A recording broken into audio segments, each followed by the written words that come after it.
Anderson County 911, what's the location of your emergency? Yes, come to McAllister Drive. My dad has been killed and his car has been stolen. Okay, are you in the house with him? Yes, I'm in the house with him. Please. Okay, listen, can you tell me, is he still breathing? He's not breathing. He's not breathing. Oh my God. I'm so scared. I know, I understand. Listen, I've got people coming to you to help you, okay? Yeah, his body is really, really hard and he's on fire. He's on fire? Yes, he's on fire.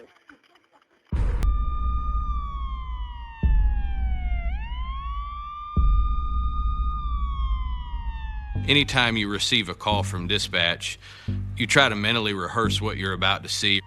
When you hear that somebody's been set on fire, you automatically start preparing for the worst, but I don't think any type of mental preparation can get you ready to see what you're about to walk into. When I first arrived on scene, I noticed that the house was a 2-story farm-style house. When we entered the residence, the fire had gone out, but there was very thick smoke in the residence, so visibility was limited and it was also hard to breathe. There was some cabinets that were open and the residence was in disarray, so I think you could conclude it was potentially a robbery or a burglary that had occurred. As we rounded the corner to one of the rooms, we observed the victim slumped over in his chair, and he was still smoldering from the fire, and he was obviously deceased at that point.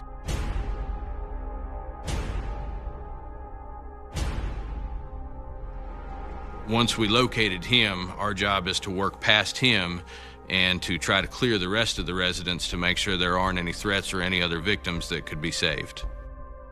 As I was clearing rooms, the smoke was so thick, breathing was difficult, and I realized what I'm breathing in is actually the victim's fumes coming off of his body. Once they cleared and make sure there was no other dangers there at the residence, responding deputies made contact with the 911 caller. They identified him as Brooks Cantley. He indicated that the victim was his father, Todd Cantley.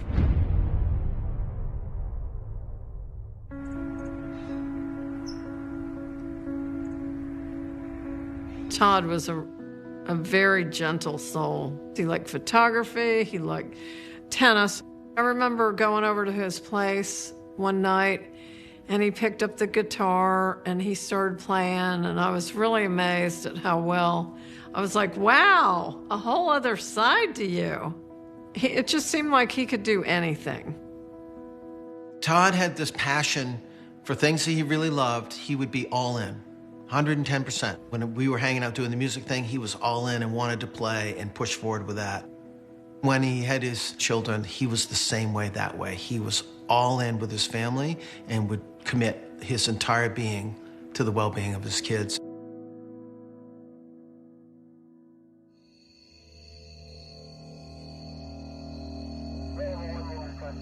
Once we started examining and processing Mr. Cantley at the scene, we saw there was blood coming from his head area. We determined that there's a massive skull fracture. Like his head has just got beat with some sort of blunt object. To the left of the victim was a Zippo lighter fluid can with a hole in it. And in the same proximity was a steak knife. It looked like somebody punctured that Zippo lighter fluid can and just doused him with lighter fluid and then set him on fire. The victim also had some small puncture wounds around his neck area. Maybe the killer used the same knife that he punctured the Zippo can with. The coroner determined that the cause of death was the blunt force trauma to the head, and the knife wounds were secondary to the blunt force trauma. In my opinion, this is a crime of rage, because if you're really just trying to cover your tracks, you're going to burn the building and everything in it. This person just wanted to burn him. Somebody came here with a purpose, and the purpose was Todd Cantley.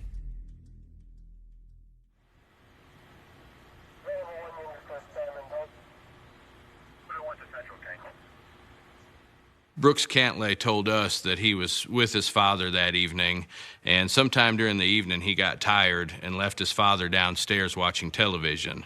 And he said sometime during the night he woke up and heard 3 loud bangs. He assumed that those bangs were just his father hitting the remote against the coffee table. So he said he rolled over and went back to sleep, didn't think anything of it. And then later he had woke up to the smell of smoke, at which point he came down and found his father on fire. At that point, he called 911. He mentioned that several guitars and some sort of gaming system was missing from the house. So that leads you to believe that, somebody came in there, burglarized the house, and would be more than likely the same person that killed Mr. Campbell.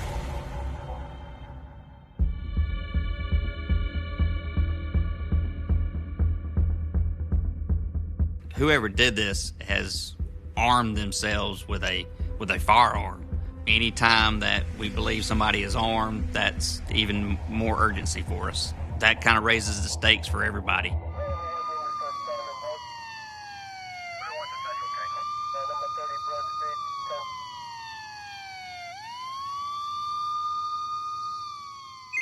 Number services that may help you. My daughter, she's 16, and she came and let me upset because she said her boyfriend and his brother had killed somebody. Her boyfriend's name is Jacob Lance, and his brother is Ernie Lance, and she said that her boyfriend had hit him with a baseball bat, and his brother had cut the guy's throat. She's coming here crying because her and Jake have a baby together, and she didn't want me to tell anybody. Okay, ma'am, I do appreciate you calling, and I'll get this to the right people. When you get a call like that, it's a shot of adrenaline. It was immediately, let's get somebody over there, start figuring this out. So Detective Mitchell went straight to her house so we can get more information about these guys. The caller's daughter's name was Alyssa, who was dating Jacob Lance, and Jacob's brother was Ernie Lance. Alyssa told Detective Mitchell that Jacob had left her house around 10 o'clock the night before. Alyssa said that Jacob told her that he and his brother had been driving a stolen BMW that belonged to Mr. Cantley. So my gut instinct then is Jacob and Ernie are prime suspects. These folks are very violent type people who have just said they killed a man. With the information she's giving us, we're trying to locate them. We've got surveillance teams out. We've got the houses being watched. The hunt has begun.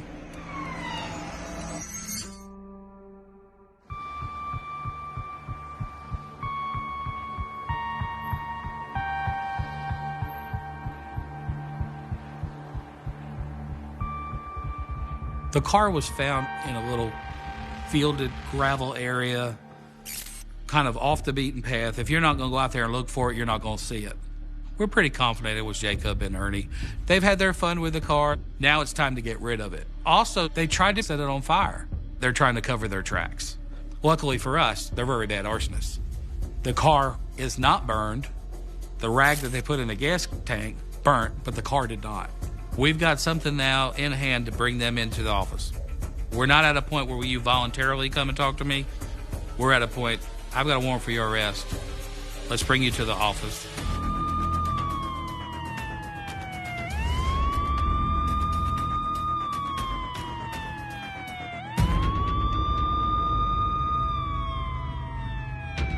Once the suspects were taken into custody and a search warrant was conducted on their residence, the detectives did find a gaming system hidden within a couch or a cushion inside the residence. We also find the 5 guitars. We found the .22 caliber rifle that was taken from Todd's home, wrapped in a white sheet in the woods behind Ernie's home. We were looking for a murder weapon, but unfortunately, at that time, we didn't find a bat that we were looking for. To prove a murder, you need to have some sort of murder weapon.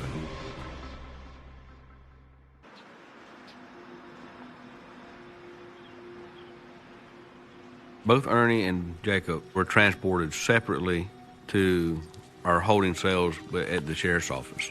The biggest challenge at this point is trying to identify which brother did what and what exactly happened at the crime scene.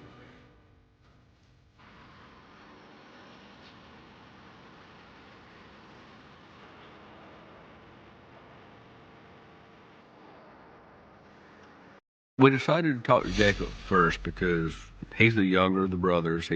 At the time he was 19. We figured that he would be easier to talk to, break down, so to speak, during the interview. You'll get some family members that I'm not going to say nothing because that's my brother. So you've got to feel that out. How much do they really care about each other? What is the dynamics of that family? Let's get what we can get out of Jacob, which will help us then to go and sit with Ernie. This here, Mitch will be in here in just a second, okay? My name's Tracy Cotton, one of the investigators from the sheriff's office, too. I got freezing in here, man. I'm glad you ain't got me cuffed. I'm gonna put them on. Yeah, this is Nathan Mitchell, man. Lead investigator. First, what am I here for? Well, you know what you've done, haven't done. We expect honesty, okay? I'm just waiting on you to tell me, to fill me in on what you know that I'm supposedly done. So right now I've got you charged with murder and burglary. How? Well, that's what we're talking about. Where's the evidence? You got evidence all over the place. Where? Just know that I got it. I need proof. Why do I have to prove to you what I got? Because if you don't have real evidence, then I shouldn't be locked up. If I don't have real evidence, you won't be sitting right here. He wanted to lead that interview. He's had time to think of, this is what I'm going to say, this is what I'm not going to say. I'm going to play them and see, what do they know? Well, we knew a heck of a lot.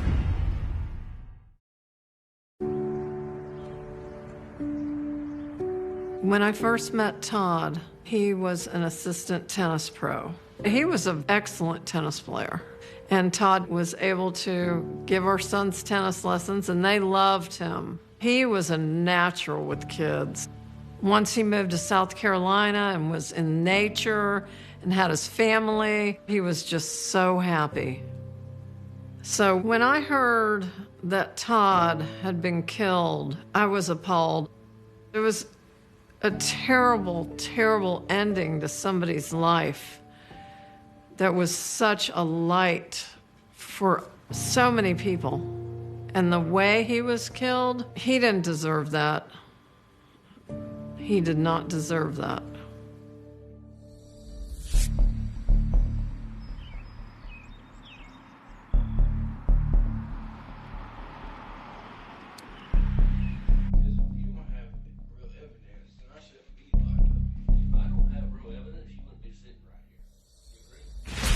If I wouldn't have probable cause to say you did what I say you did, you wouldn't be sitting here right now. Right? Well, I ain't done nothing. I wouldn't have stolen guitars at your house. I wouldn't have stolen guitars in your car. I got them from somebody. Who'd you get them from? Huh? Who'd you get them from? One of my buddies. Who? I ain't saying no names. I guess you won't. I guess it's on you then, isn't it? How? You got it. It don't mean I killed somebody. It don't mean I ran up in somebody's house. I say it does. We never said he ran up in somebody's house. We said he's there for murder. You didn't say about running up in anybody's house. Mistake number one. We wanted to keep the dialogue open, keep him talking, because the more he talks, the better it is. Because he's telling us one thing, but he's putting himself in something else. Where were you last night? With my kid. And my girlfriend. You were there all night last night, right? Yeah. See, I got alibis. Not really, you don't. Hold on. You left your girlfriend's house late last night. Before midnight. Before midnight? Before midnight. Ass. You can't ask my girlfriend that. I have. Do you realize we've talked to a lot of people, right? Yeah. This isn't the first one of these we've ever had. Yeah. Okay? People talk. people lead us in directions to go. We've gone in those directions. What they've told us has been fruitful. His mind is going 1,000 different directions. He's making mistakes. We're trying to capitalize on all of that. Don't let up now, because all he's going to do is pull it all back in together and get real defensive again. You've got him on his heels. Keep driving. So why don't you just quit telling the damn lies and let's talk about what really happened? Okay? Okay.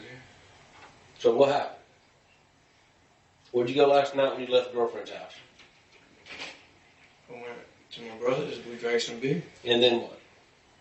Chill. And? Drank more.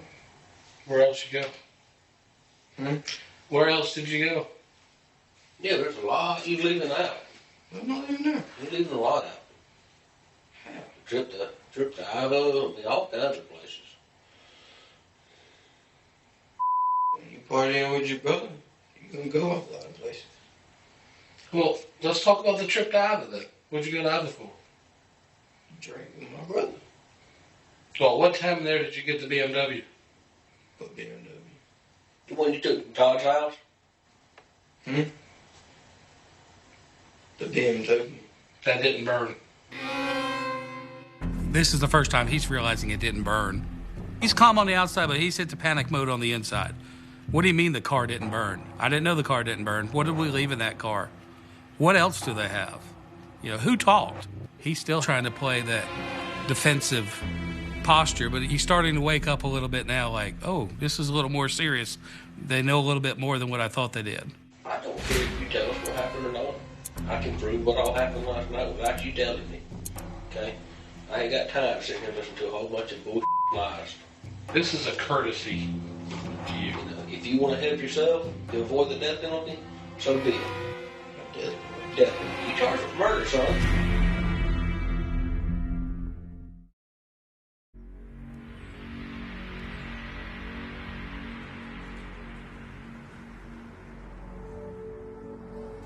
Death penalty, all kinds of, I just, murder. You know what murder is?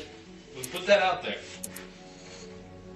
We're talking about the rest of your... Burglary first, that's death penalty stuff. If you want to save yourself from it, I'm here to give you that chance. And I don't care if you talk or not, but I ain't got time to listen to a bunch of damn lies.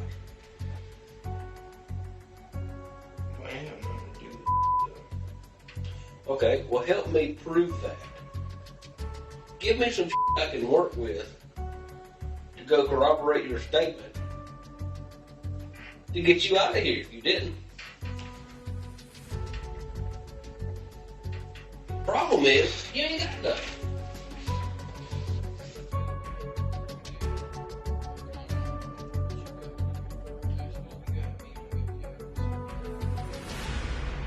We had a team of people that know that have done nothing but work Jacob Lance since 2-3 o'clock this morning.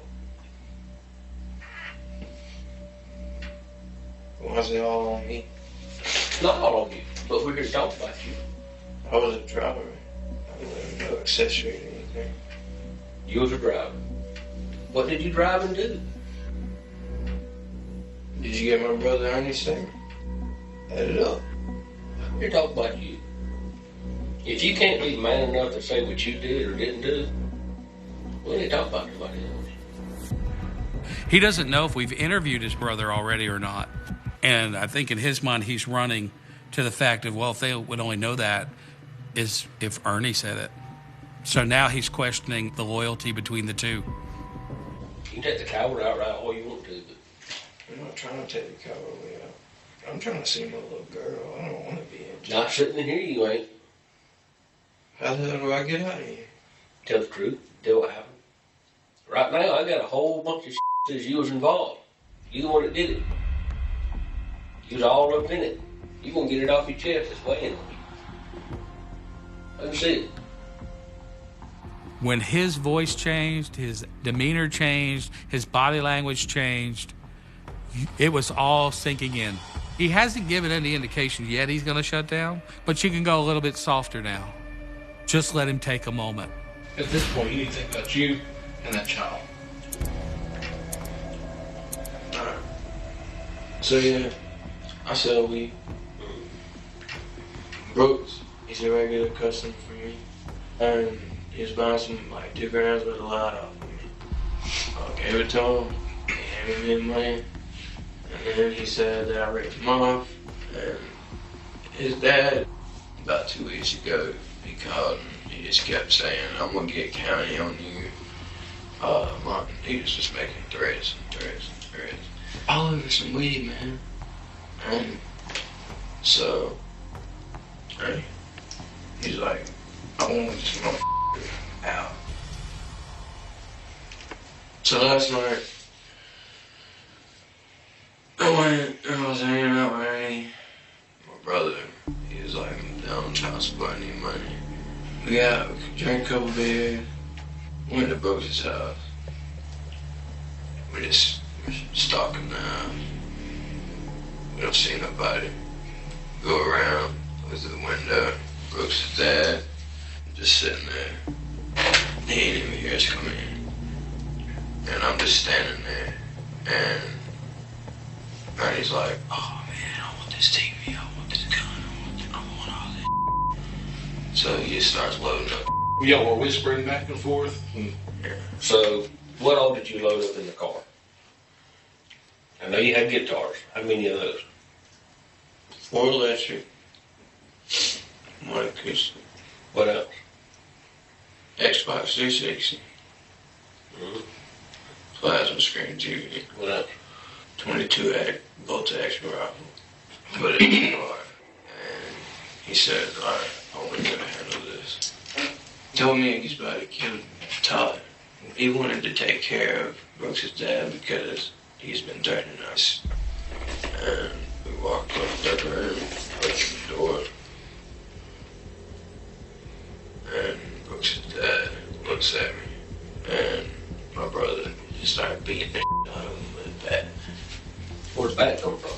It was my papa's bat. Did y'all take it with you, or was it already in the house? We took it with him. Okay. So you just started beating him with the bat? Yeah. And then Brooks' dad just like laying on the table like this. Yeah. And then like he's just like choking on his own blood. And he says, get out. And I said, okay. And he took his knife, stabbed him one time right here, one time right here, and slit his throat. Where were you at when you did that? In the car. Because he told me to get out. So when they reenact certain moments, it tells you that I was there. You're not sitting in the car. You're in the house. You can't reenact something if you weren't there. At that point, I knew he was involved in it, but we want finality to this case, so we need all the pieces to this puzzle.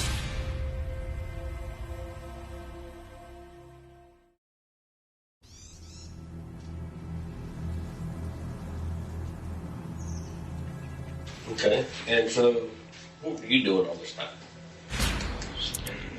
Where? In the hallway, and then he told me to get out. Did you see the fire? Was he really setting on fire? That's what he already told me. I didn't see it. He was setting on fire? How bad? What did he look like? Show me a picture. I didn't take no pictures. Why would you want to see a picture of that? I was just kidding. It was a joke. But anyway. What were we talking about again? When y'all left Brooks' house, where'd y'all go from there? I already said that I got the keys to this motherfucking car. He said, come on, drive it. I said, why the f*** you gonna drive it? And then he said, to make the cops think it was a robbery and lead them off. Then we dumped it. I followed him now. He dumped it. Y'all ain't found it yet? Yeah, we got the car. Yeah, we have. Where's the bat? I don't know. He chunked it somewhere when we dumped the car. He chunked the bat. Where you dumped the car? Back in the pines. You're positive? I didn't tell the bat or dump the car, so I wouldn't know. So how do you know it was in the tree? Because he didn't have it when he got back in the car. So you just know it's somewhere over there. So I'm still facing life. You're charged with murder and burglary first right now. Even with that, I just gave you. Yeah, that's done. That's why you're sitting here. I didn't kill him. But you was there. You could have stopped it. Oh, gosh. Next question. Anytime you call 911, Why would I call 911 on my brother? Would you call 911 on your brother? if he kills To somebody? avoid a murder charge? Probably. Yes. He thinks he's going to walk out of there when we're done. Not happening. You didn't steal a gumball. You've committed murder. Consequences are completely different. I did, but like we said earlier, going in and commit a burglary is one thing, but when he starts trying to kill somebody, you had every opportunity to leave the house, offer help, leading, all kinds of shit. So you can't tell me you didn't have any interest in it. You had interest in it, right?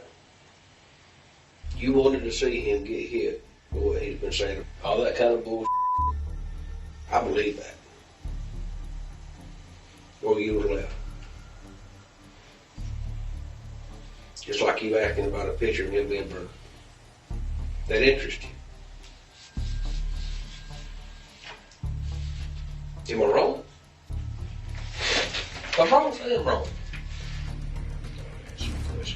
Take it back downstairs. Okay. That's the way you want to do it.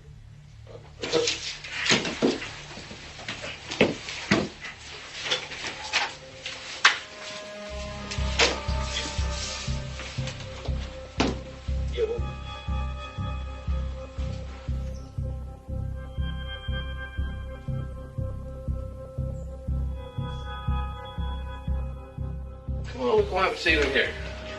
We'll have a seat over there. Be right back. The goal in Ernie's interrogation was more of, will it mirror Jacob's? Will the gist of what happened and how it happened be the same? We know different things with Ernie that we didn't know with Jacob, but let's give him the floor too. Let's let him open it up. If he wants to think he's going to lead it, let's let him think he's going to lead it, because it worked with Jacob. It may work with him too. I don't have to hide. I'm going to cooperate with you because y'all come through my door and there's like 15 of y'all bad boys there. Mm-hmm. And who going to be dumb enough to run? And I'm like, I just want a cup of coffee. But anyways. You want coffee now? That would be great. But you're probably going to look my record up by now. You've got DUS charges on me and child support. Mm-hmm. I've never been in this room. You said it was about burglary. Yeah, burglary's part of it. But let's start with where you was at last night. Last night I hung out with Jake. I had to go to work next day. Well, I was supposed to go to work. Well, Jake taught me to go and get some beer. I ain't gonna lie, I bought him a beer. He's underage. Right. Alright. Which one? 7-Eleven. And you went to the 7-Eleven by your house. Another good thing is these stores nowadays all have videos. It's cool. That's why I'm telling y'all this. That's why I'm Okay, giving, that's why we watch the y'all pictures. I mean, I told you from the minute y'all locked me up, I will cooperate. Talking with Ernie, he is much different than Jacob. Ernie wanted to talk. Ernie wanted to know, hey, why am I here? What can I do to help y'all? So with him, we didn't have to come out straight away and be forceful. This guy's wanting to play. So let's dance. Now let me ask you a question. What's this referring to? You and Jake went to Todd's house last night and burglarized the house. Did you not? Who's Todd, first off? No bull. Who's Todd? The guy that's been threatening Jacob. I know what you're talking about now. He texted Jacob the other day. I was over there and he hit his phone up talking about Jacob ripped him off on like $1.5 grams allowed. I don't know Jake to do nothing like that. To rip him off? Or? To do bro. Jake is not the type to go bust in gung-ho. He's not made that way. I'm not made that way. Did Jake throw you under the bus? To help himself? Hell, I don't know. I didn't do nothing. He can throw me all up under anything he wants to. But he wouldn't throw you under the bus. He wouldn't sit right there in that seat and say, look at me, it was me.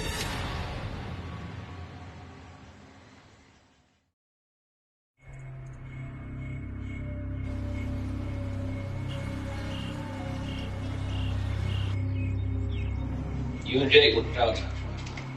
I didn't know what happened in the house. Who did what? Like I told you, I didn't go to his house. You wasn't there. I wasn't at his house. So it was Jake and who? It wasn't Jake, nothing. Jake was with me yesterday evening. That's what I just told you. So Jake was with you, so that means you and Jake was at Todd's house. Now you're turning my words, boss man. I'm going to simply tell you I was not at that MFer's house, is what I'm telling you. I knew that Ernie had a strong sense of brotherhood. That's my family. But Jacob had already threw him under the bus, and we know they're together. He took his knife, stabbed him one time right here, slit his throat.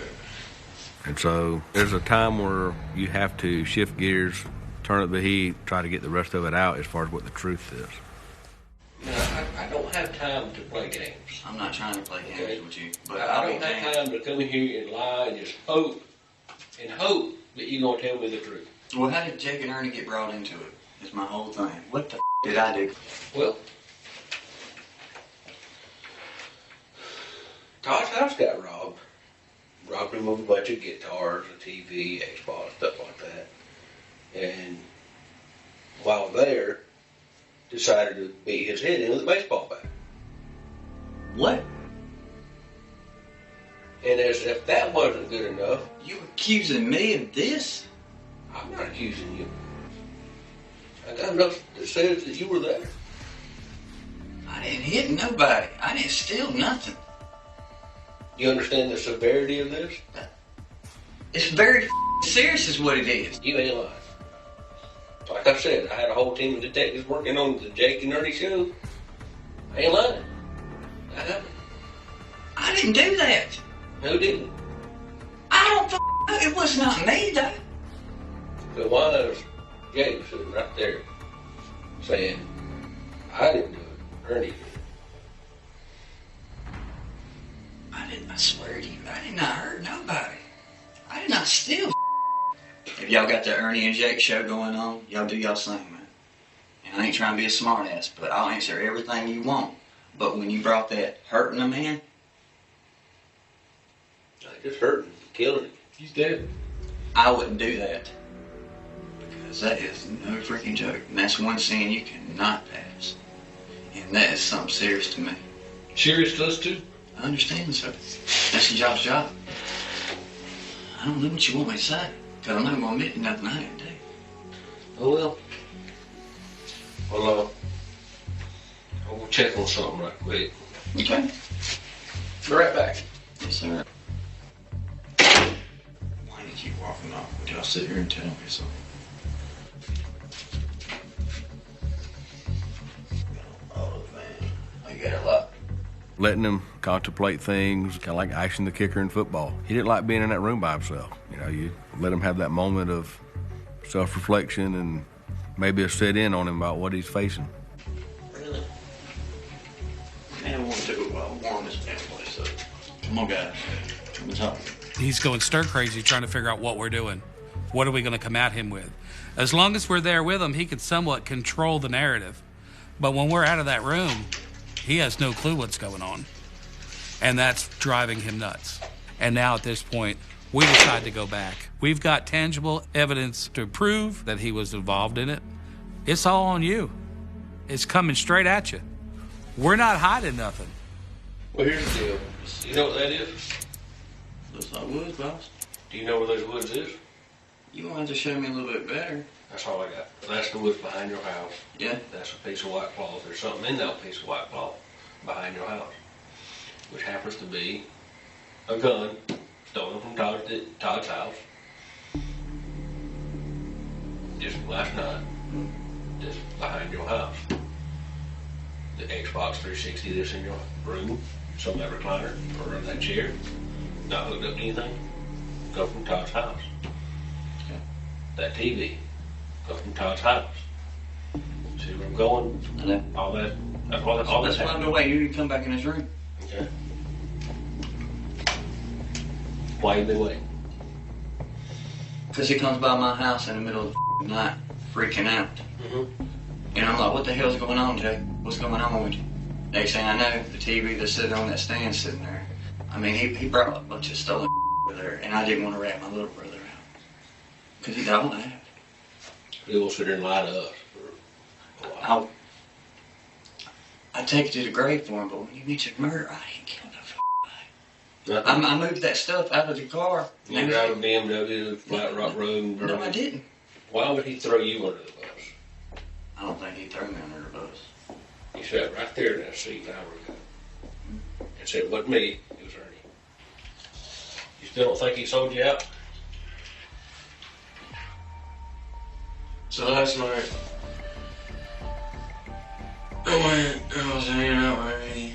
My brother, he was like, I'm down on child support, I need money. This is part of the damn interview where he goes, let me hear it. He says, alright, I want to handle this. He told me he's about to kill Todd. He wanted to take care of Brooks' dad because he's been threatening us. He said, I said it? Yeah. So he's saying, I want to take care of him? And my brother just started beating the out of him with that. I gotta make it up. That feeling you wasn't. You ready for my statement?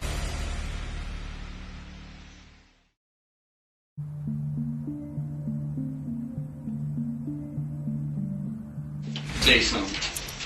He brought that up about I hit that man. No, this is God the honest truth I'm telling you now.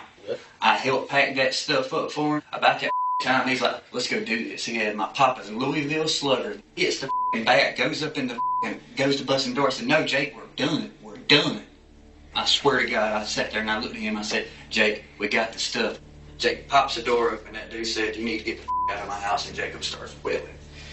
All I could do was pull on him, man. I don't know if he still got a mark on his neck or not, but I was trying to pull him. Stop. Stop. I don't want to rat my little brother out. He threw you under the bus. That's why I played hard, because that's what you're supposed to do, right? But I don't know. I wouldn't go down for my brother. I'm not after seeing that bull. You know, where's the bat? Huh? The bat. I don't know where the bat is. Well, you said you threw the bat where the car got burnt. Apparently, I done everything. Who set it on fire? What? Who set the man on fire? I didn't set no man on fire. Are you for real? Yes, it gets worse? Yes, sir. Yeah. I didn't set him on fire. That's why he asked who. Jake was in there for a couple more minutes. But when we was pulling our driveway, I didn't see no fire. He set him on fire. Doused him up.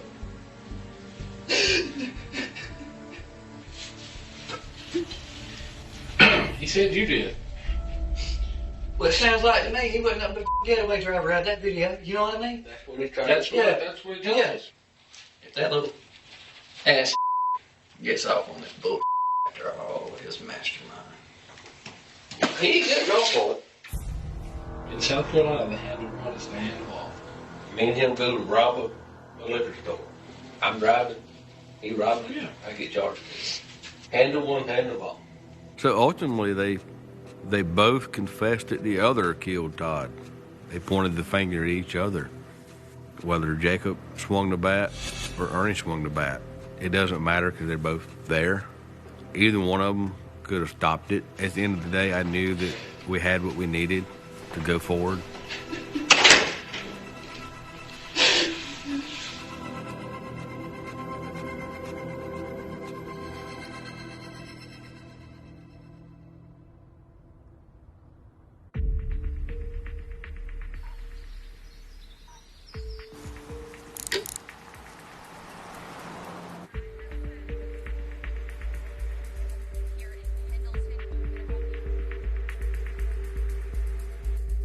This is a collect call from Jacob Blunt.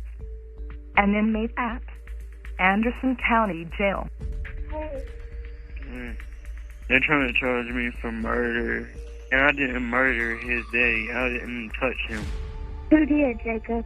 Ernie didn't. He kept hitting him, and then he stabbed him in the throat. And then... Ernie hit him with a baseball bat? Yeah, and then he set him on fire.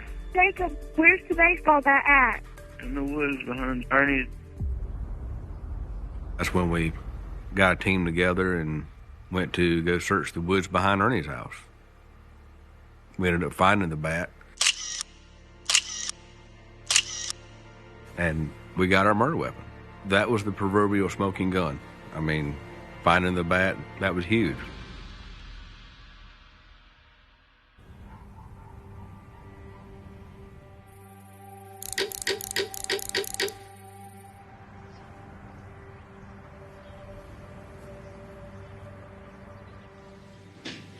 At the end, Jacob and Ernie Lance both pled guilty to 2 counts of manslaughter, burglary, and third-degree arson. Neither one of them took ownership.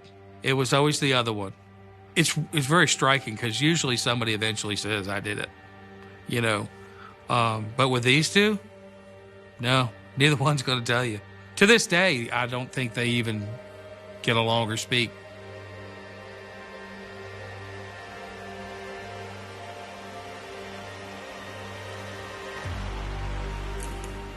It's a victory for us because, yes, we got 2 murderers off the street, but it doesn't scratch the surface of what occurred, how violent it was, what they did to Todd, and the fact that Brooks will never have his dad again. And these folks, 30 years, that's nothing compared to staying the rest of your life without your parent. You can't bring back the deceased. All you can do is try to bring closure for the family. But that man didn't deserve to die the way he did.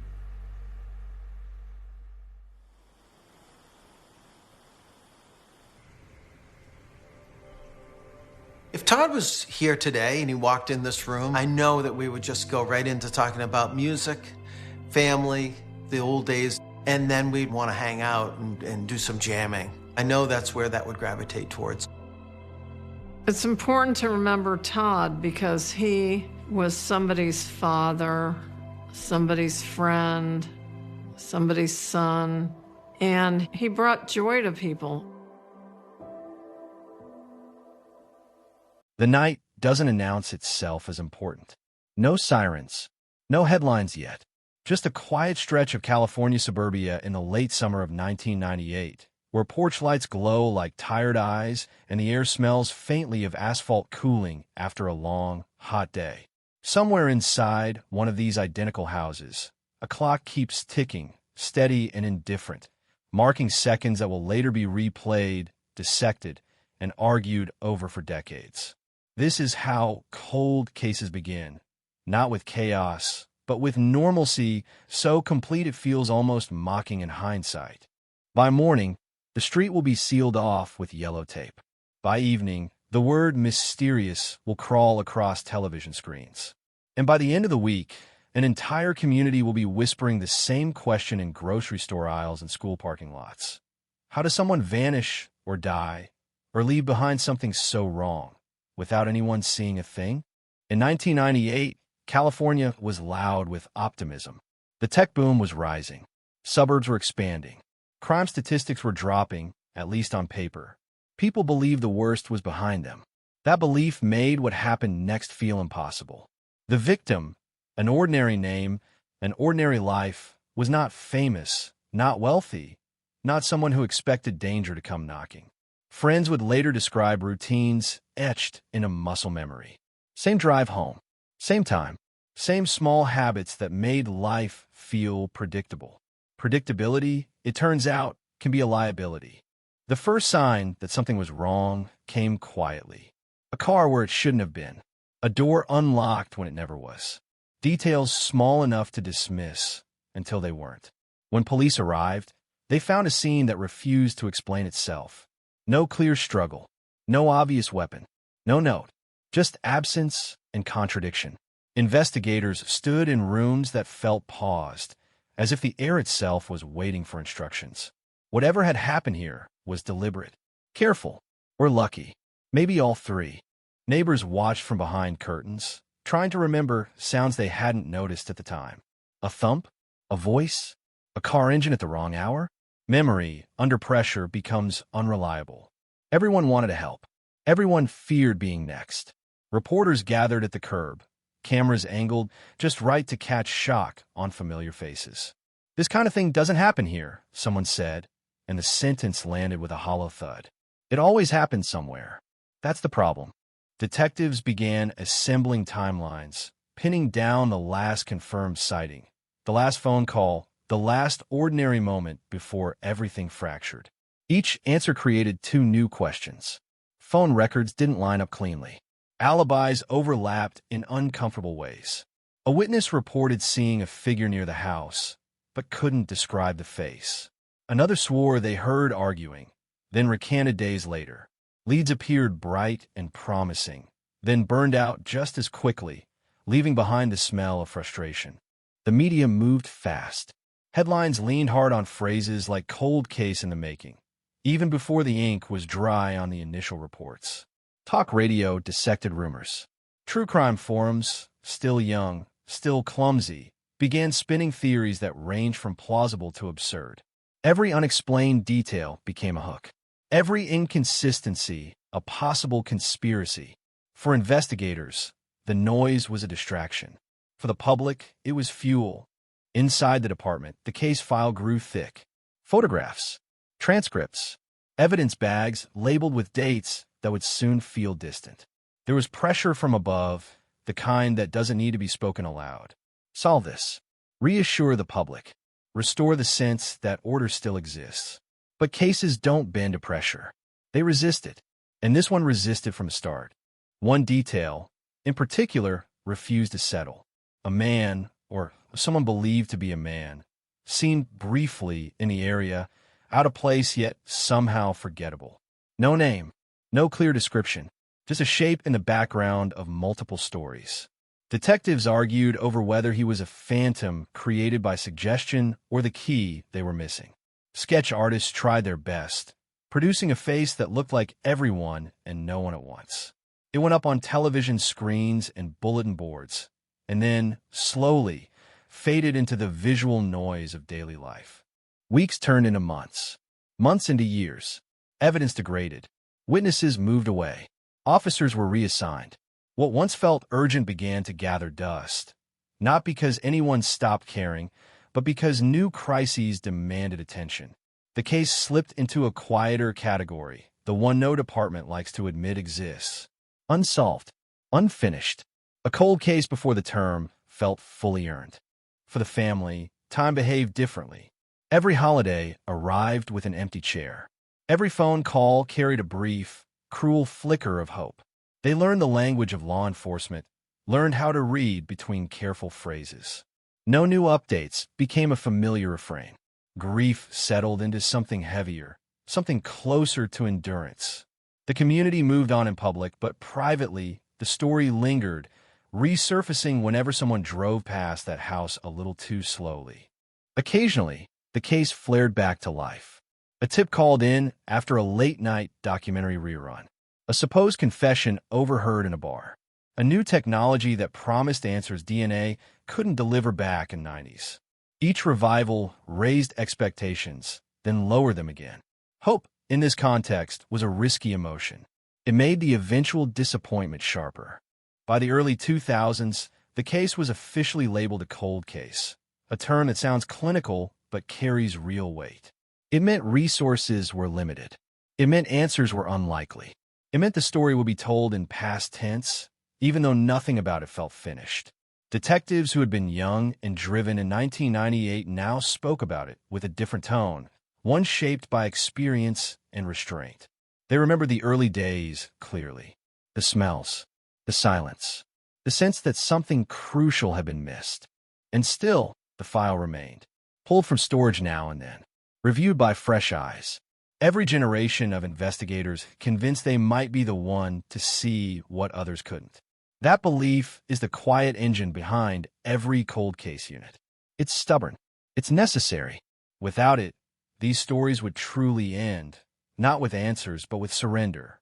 As years piled on, The case became part of local folklore, a cautionary tale, a reference point. Parents mentioned it when reminding kids to lock doors. Journalists brought it up whenever another unsolved crime surfaced. The details blurred, but the unease stayed sharp. There was comfort in distance, but also guilt. Distance meant forgetting, and forgetting felt like betrayal. Somewhere, evidence sat waiting. A sample that hadn't been tested. A connection not yet made. Or maybe nothing at all. Just coincidence and silence stretched thin by time. That uncertainty is the defining feature of a cold case. It doesn't just ask what happened. It asks whether the truth is still reachable or whether it slipped away unnoticed back on that quiet night when everything still looked normal. By the end of the decade, new detectives would inherit the file, flipping through pages yellowed at the edges, feeling the familiar mix of curiosity and dread. They would ask the same questions their predecessors had asked, trace the same steps, knock on the same doors. And somewhere in that repetition, in that refusal to let the case fully die, the story would begin to shift again, slowly, imperceptibly, like a fault line building pressure beneath the surface, waiting for the moment it finally breaks. Time doesn't cool a case evenly. Some details freeze solid, preserved exactly as they were on day one, while others melt away, distorted by repetition and doubt. By the time the calendar flipped into the early 2000s, this California 1998 cold case existed in two parallel worlds. In one, it was a box on a shelf, tagged and numbered, pulled only when someone had the time or the nerve to reopen old wounds. In the other, it was still alive, breathing quietly in the background of the community, shaping how people locked their doors and how they looked at strangers who lingered too long. The new detectives didn't arrive with fanfare. No press conference, no promises, just a pair of tired eyes scanning reports written by people who had long since moved on. They read every line as if it might confess something under pressure. They noticed what others had skimmed, a timestamp that fell off, a statement amended days later, a gap in the timeline no one had adequately explained. Cold cases don't explode back into life. They twitch, small movements, subtle shifts. The first real stir came from an evidence locker, not a dramatic discovery, just a review prompted by updated procedures. A piece of physical evidence, collected carefully in 1998, had never been fully analyzed. Back then, the technology wasn't there, or the priority wasn't high enough. Now it was both possible and finally permitted. When the lab results came back, they didn't name a suspect. They didn't solve anything outright, but they contradicted an assumption that had guided the investigation for years. One quiet assumption, now exposed as fragile. That contradiction sent ripples through the file. If this was wrong, what else was wrong? Detectives rebuilt the timeline from scratch, minute by minute, ignoring conclusions and focusing only on what could be proven. The process was slow, almost meditative. It required a willingness to disappoint people who wanted answers fast. They re-interviewed witnesses who had grown older, more cautious, sometimes more honest. Memory had worn grooves into their stories, but occasionally something new slipped out, unpolished and revealing. One witness, previously dismissed as unreliable, now sounded different in the context of revised facts. Another, once considered solid, showed cracks under gentle pressure.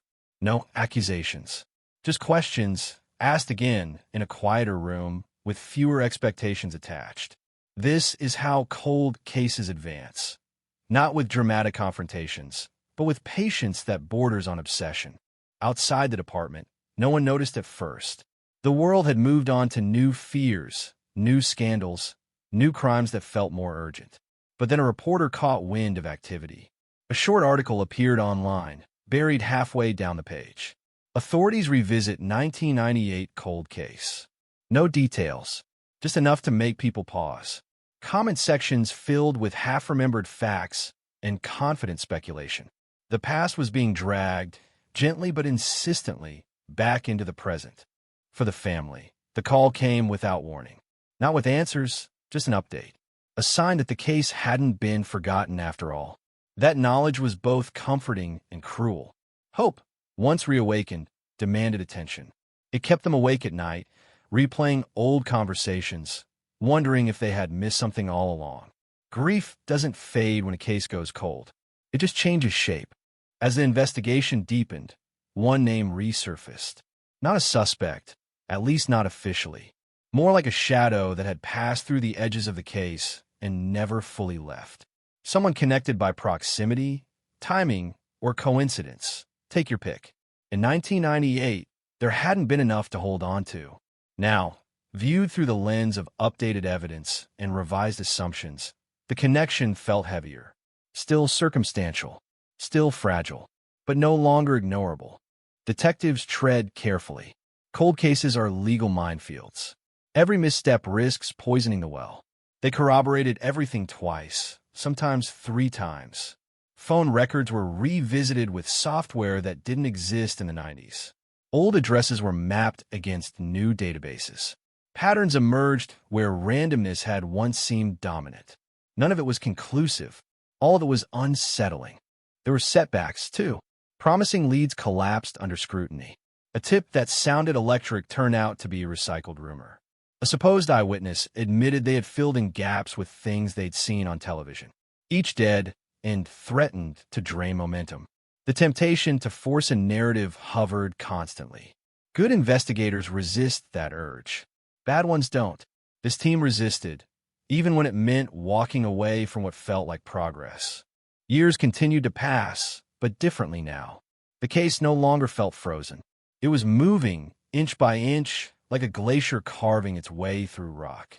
New technology kept arriving, each advancement offering another angle, another chance. Some evidence yielded nothing. Some yielded questions no one had thought to ask before.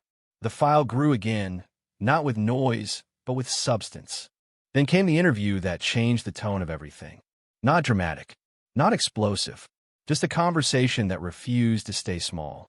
A person of interest, brought in under the pretense of clarification, began to contradict themselves in subtle ways. Nothing actionable, nothing a defense attorney couldn't explain away, but enough to make the room feel tighter, the air heavier. Detectives noted the shifts in posture, the hesitations, the phrases repeated verbatim as if rehearsed. Afterward, no one celebrated. They had been doing this too long to mistake tension for victory. Still, when they stepped back into the hallway, there was a shared understanding that something had tilted. The case was no longer static. It was leaning somewhere, pulled by gravity toward a truth that remained just out of reach. Word leaked again. This time, it spread faster. Social media had grown teeth. Old photographs were reposted. Amateur sleuths built timelines with confident arrows and bold conclusions. Some were laughably wrong. Others were uncomfortably close. The line between public interest and interference blurred, as it always does. Investigators shut out the noise and kept working. Behind closed doors, the question shifted. Not what happened, but whether they could prove it. Cold cases don't lack theories. They lack certainty. Evidence ages. Memories decay. The past resists prosecution. Every step forward had to be weighed against the risk of losing everything in court. Justice delayed is fragile justice. As the years edged closer to the present, the community began to feel it again, that old unease resurfacing like a bruise pressed too hard. People who had been children in 1998 were now adults, hearing the story with fresh ears, surprised by how close it all felt. The house, the street, the sense that the ordinary can fracture without warning. And through it all, the case remained officially unsolved. No arrest, no announcement, just a growing sense that the silence was thinning. That somewhere inside the accumulated paperwork and digital files, the answer was taking shape. Not loudly, not cleanly, but persistently, waiting for the moment when enough pieces would finally lock together and force the truth into the open, whether anyone was ready for it or not. The night air in Palomar Heights carried a fragile tension, as if the town itself held its breath, haunted by a name that had never fully escaped the headlines. Eva Larkins. It was early autumn of 1998 when Eva vanished, a disappearance that rippled outward like a shockwave, shaking the smallest corners of California and leaving behind questions that refuse to die. Now, over 2 decades later, every yard light and rusted fence post seemed to echo with her absence, as though the town had been frozen in the instant she stepped off that quiet street and into oblivion.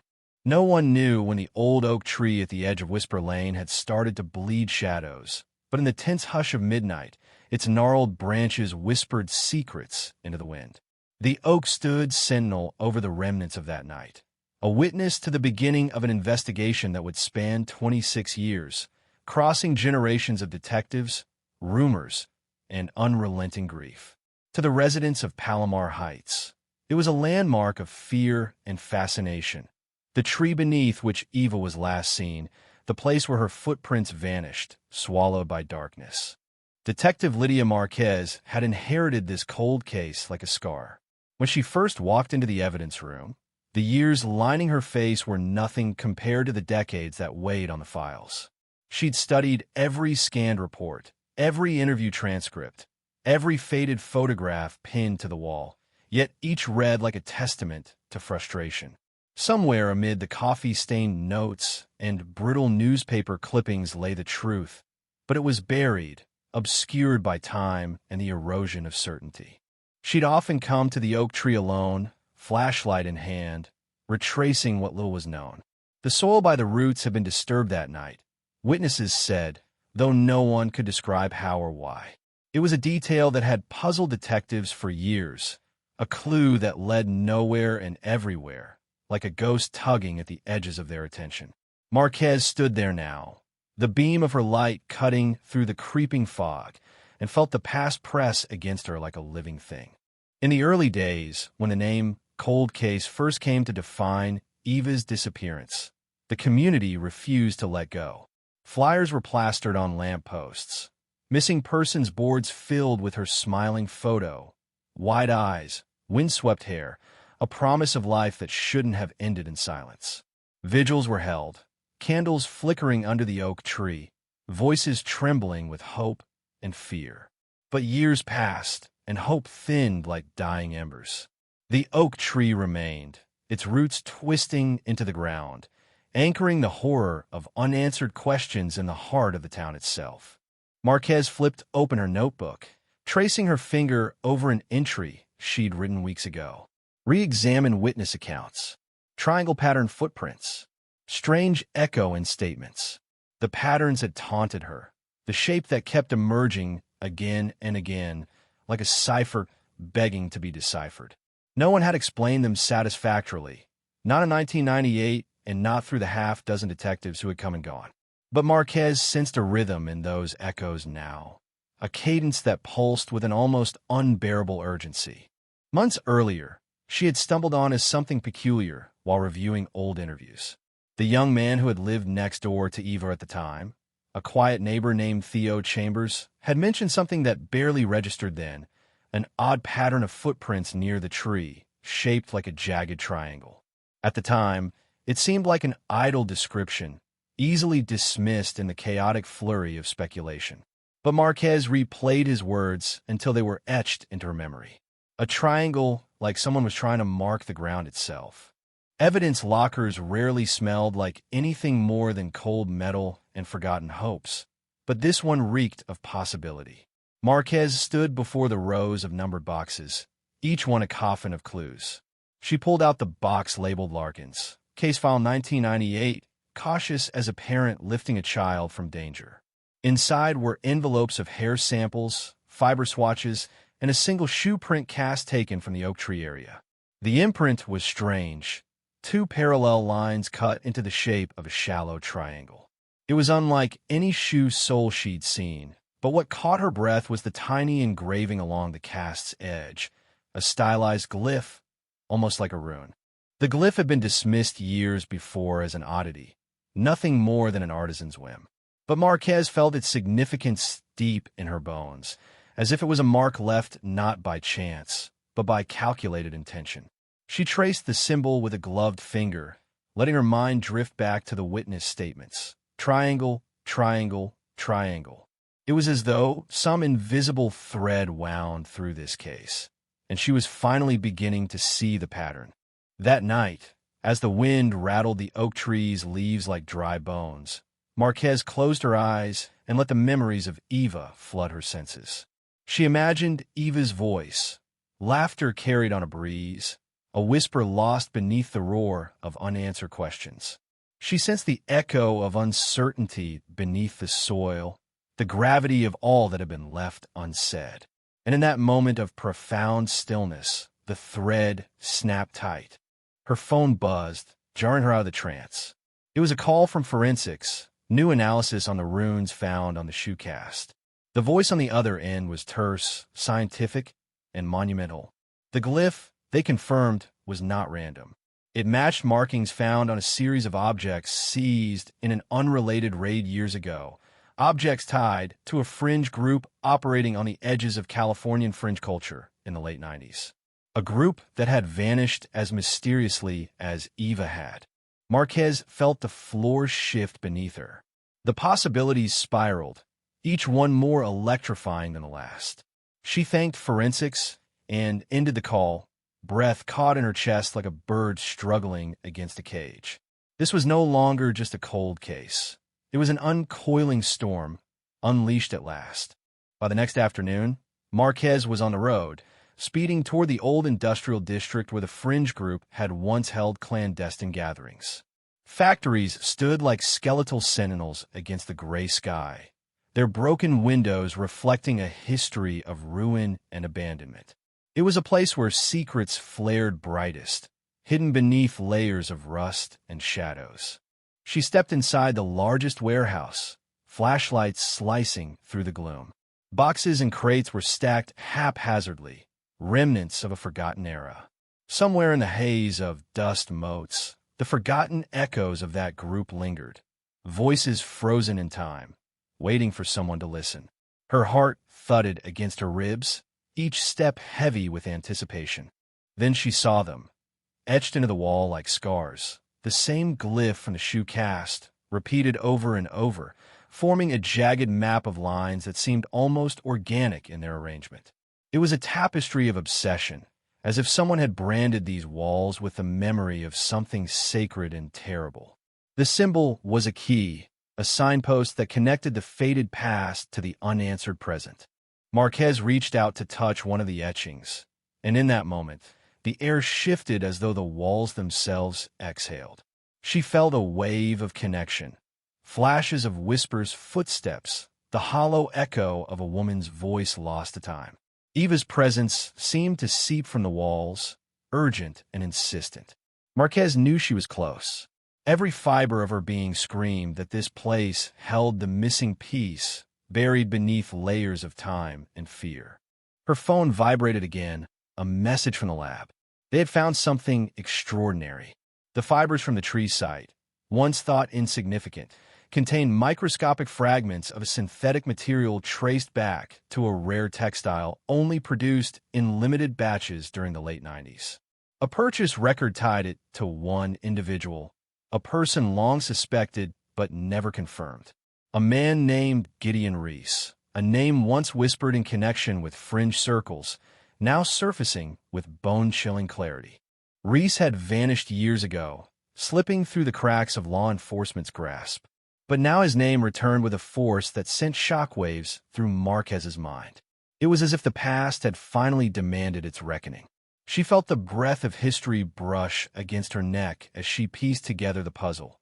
Eva's disappearance wasn't random, wasn't the tragic outcome of chance. It was orchestrated, calculated, and tied to something far darker than anyone in Palomar Heights could have imagined. The warehouse was now alive with possibility, each echo a breadcrumb leading toward truth. Marquez scanned the room, searching for the next clue, anything that might reveal why Eva had been taken, what had happened to her in those last moments beneath the oak tree. The walls seemed to vibrate, as though they held the answers close, daring her to decipher them. Then she saw it, a faint scorch mark on the floorboards, nearly invisible beneath decades of grime. It formed the shape of a triangle, the same pattern that had haunted the case file for years. And within that triangle lay a single rusted key, its surface etched with the same glyph. Marquez's breath caught. The key was a silent testament to something profound, a lock waiting to be opened, a story waiting to be told. She knelt, carefully prying the key free. It felt cold and ancient in her hand, a relic of a past that had refused to stay buried. She could almost hear Eva's voice in the silence, as though the key itself was a conduit for memory. The connections clicked into place with electrifying precision. Reese, the fringe group, the glyph, the triangle, the tree, the footprints. It was a mosaic of terror and truth, assembled piece by piece until the image emerged in stark relief. The warehouse seemed to pulse, the shadows retreating as if acknowledging the arrival of something inevitable. Marquez stood, the key heavy in her pocket, her senses heightened, every nerve alive with anticipation. She knew what she had to do next. The key was a beginning, a portal into the final chapter of a story that had waited 26 years to be told. She exited the warehouse into the fading sunlight, the air sharp against her skin. The oak tree on Whisper Lane awaited, silent and unyielding. The town of Palomar Heights held its breath, as though sensing the approaching unmasking of its deepest wound. Eva's name was no longer a whisper in the shadows. It was a rallying cry, a summoning of truth. As Marquez drove back through the streets she had known her whole life, she felt the slow, inexorable pull of resolution drawing near. The key burned in her pocket, a reminder that some mysteries, no matter how deeply buried, will always be unearthed. The cold case was warming, igniting with a clarity that was as terrifying as it was inevitable. And somewhere, in the quiet intersections of memory and time, Eva's presence was rising like a heartbeat, strong, unbroken, and finally heard. The air in Palomar Heights had grown colder, though the calendar insisted it was late October. Leaves skittered across the cracked sidewalks, tossing shadows like restless spirits. Detective Lydia Marquez drove slowly, the key weighing heavy in her pocket, each mile stretching her anticipation taut. The oak tree loomed on the horizon, gnarled branches clawing at the sky like desperate hands. The same tree that had silently borne witness to Eva Larkin's vanishing 26 years ago. Tonight, the past and the present were about to collide. Marquez parked at the edge of Whisper Lane, the street bathed in a pale, silvery light. The neighborhood was quiet, eerily so, each house shuttered, the blinds drawn against a world that hadn't forgiven itself for what had happened decades ago. Memories of community gatherings, candlelit vigils, and whispered speculation flowed through her mind, almost audible in the hushed night. Eva's disappearance had left a wound that refused to heal, and now the key she carried might finally open the door to the truth. She stepped out of the car, boots crunching against frost-tinged leaves, the sound unnaturally loud in the stillness. Every detail seemed magnified, the way the wind rattled the oak's skeletal branches, the faint rustle of a raccoon in the underbrush, even the echo of her own heartbeat in her ears. The shadows around the tree deepened, as if responding to her presence. It was more than a location. It was a monument to mystery, a crossroads of terror and unanswered questions. Marquez approached the tree, noting again the indentations in the soil, the same triangle pattern that had haunted her through countless files, witness interviews, and late-night research sessions. Footprints had been meticulously recorded in the past, though nobody had ever explained why they had formed such a distinct shape. For years, it had seemed like a meaningless anomaly. But tonight, with the key in her possession, it felt like a signal, a deliberate marker left behind for someone determined enough to notice. She bent down, scanning the dirt, her gloved fingers brushing over the faded impressions. Then she noticed something she hadn't before. Faint scratches etched into the ground, partially obscured by decades of soil and leaf litter. The scratches formed lines that converged toward a small hollow at the base of the tree, where roots twisted into a natural cavity. Marquez's pulse quickened. Every instinct screamed that she had found something, though what it was, she couldn't yet say. Carefully, she knelt and reached into the hollow. Her hand closed around a small, dust-covered box, almost invisible beneath the root's tangled embrace.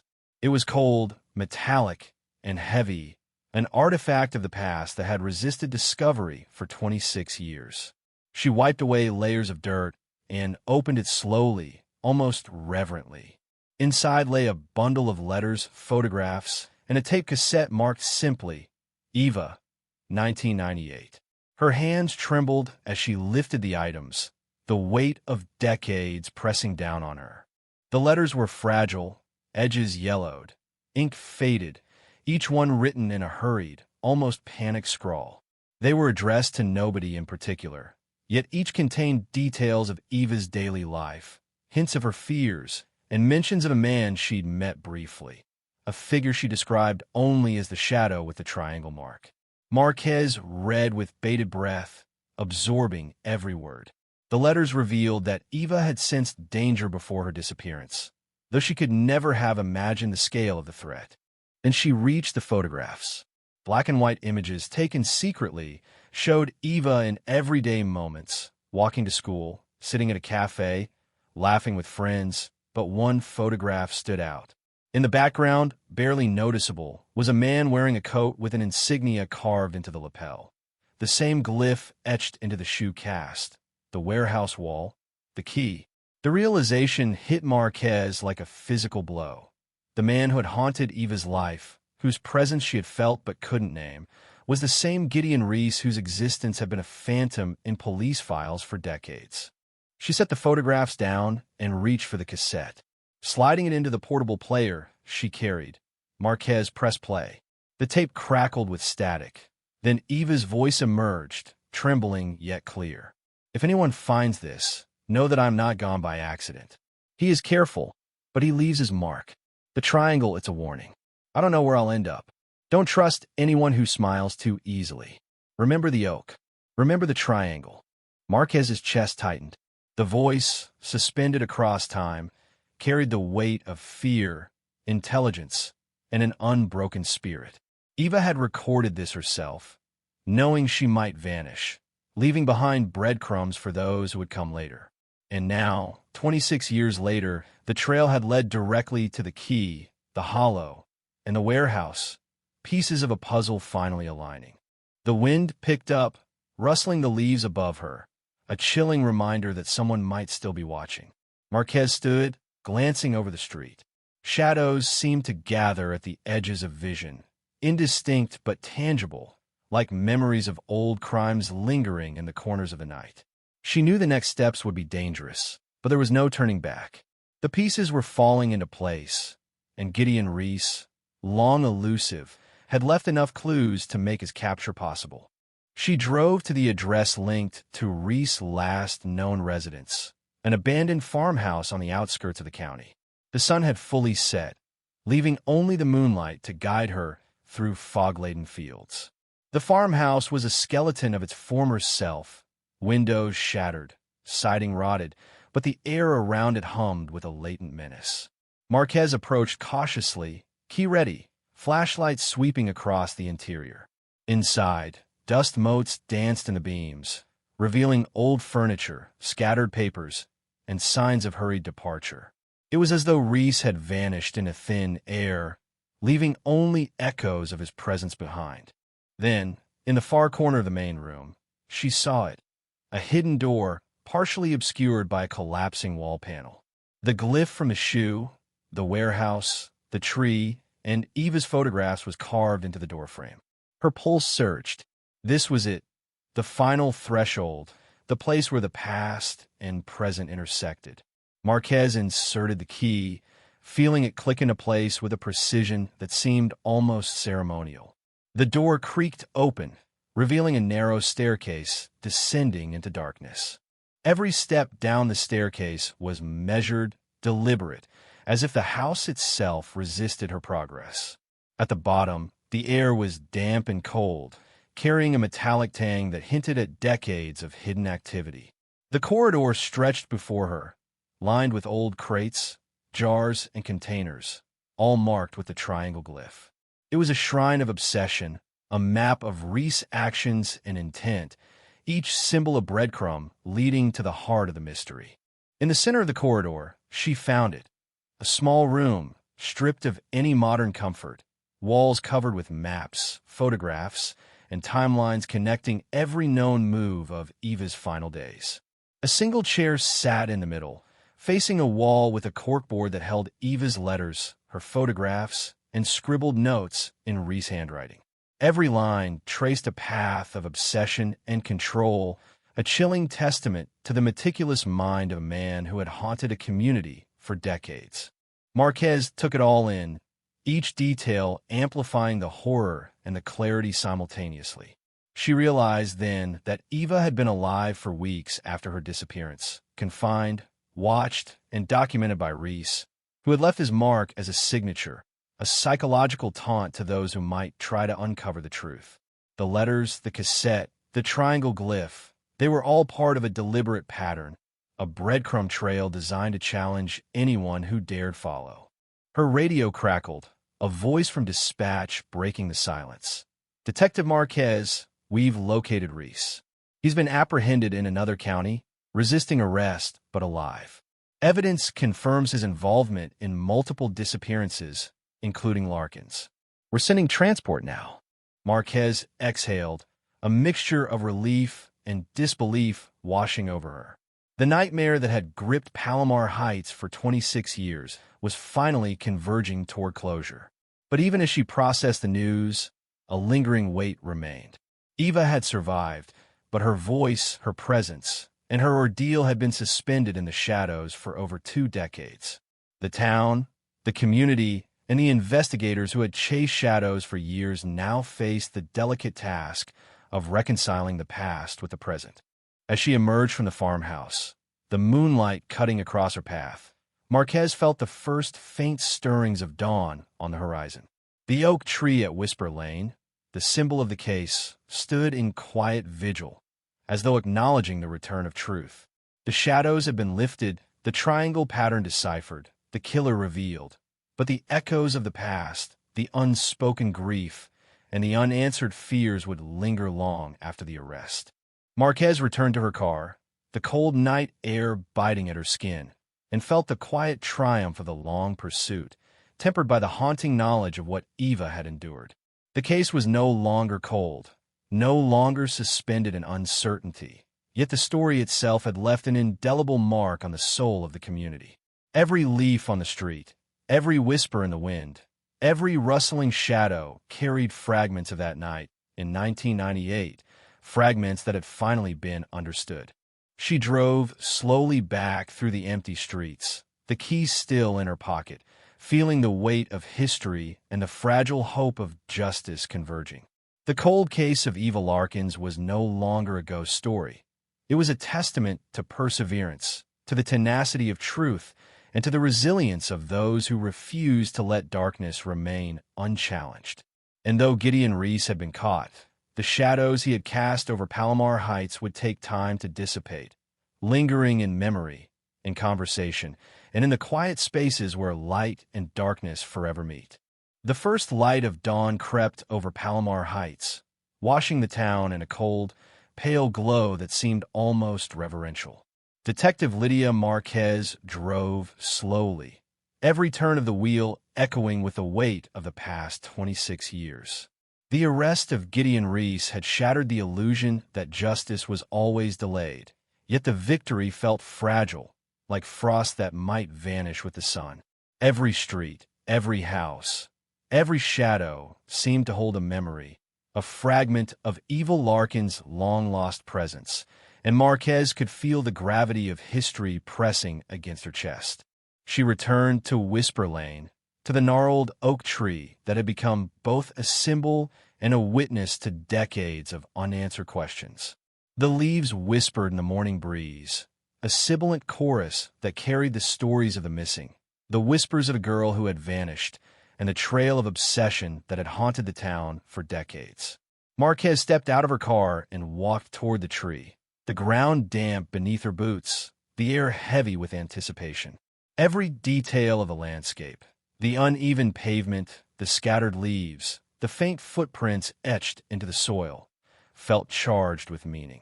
She knelt by the base of the tree, examining the hollow where she had found the box containing Eva's letters, photographs, and the cassette. The hollow was empty now, yet the echoes of the past seemed to vibrate through the roots. The triangle pattern that had haunted the case, the enigmatic glyph etched into a shoe cast, a warehouse wall, and a hidden door, still dominated her thoughts. It was a pattern of obsession, a signature of Reese's mind, and a key to understanding the extent of his manipulation and control.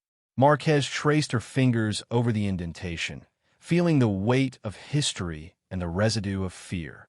She thought of the letters, written in hurried, trembling scrawls, the words of a young woman trying to map out a future she could no longer control. The photographs, capturing mundane moments now imbued with haunting significance, told a story that had been deliberately obscured.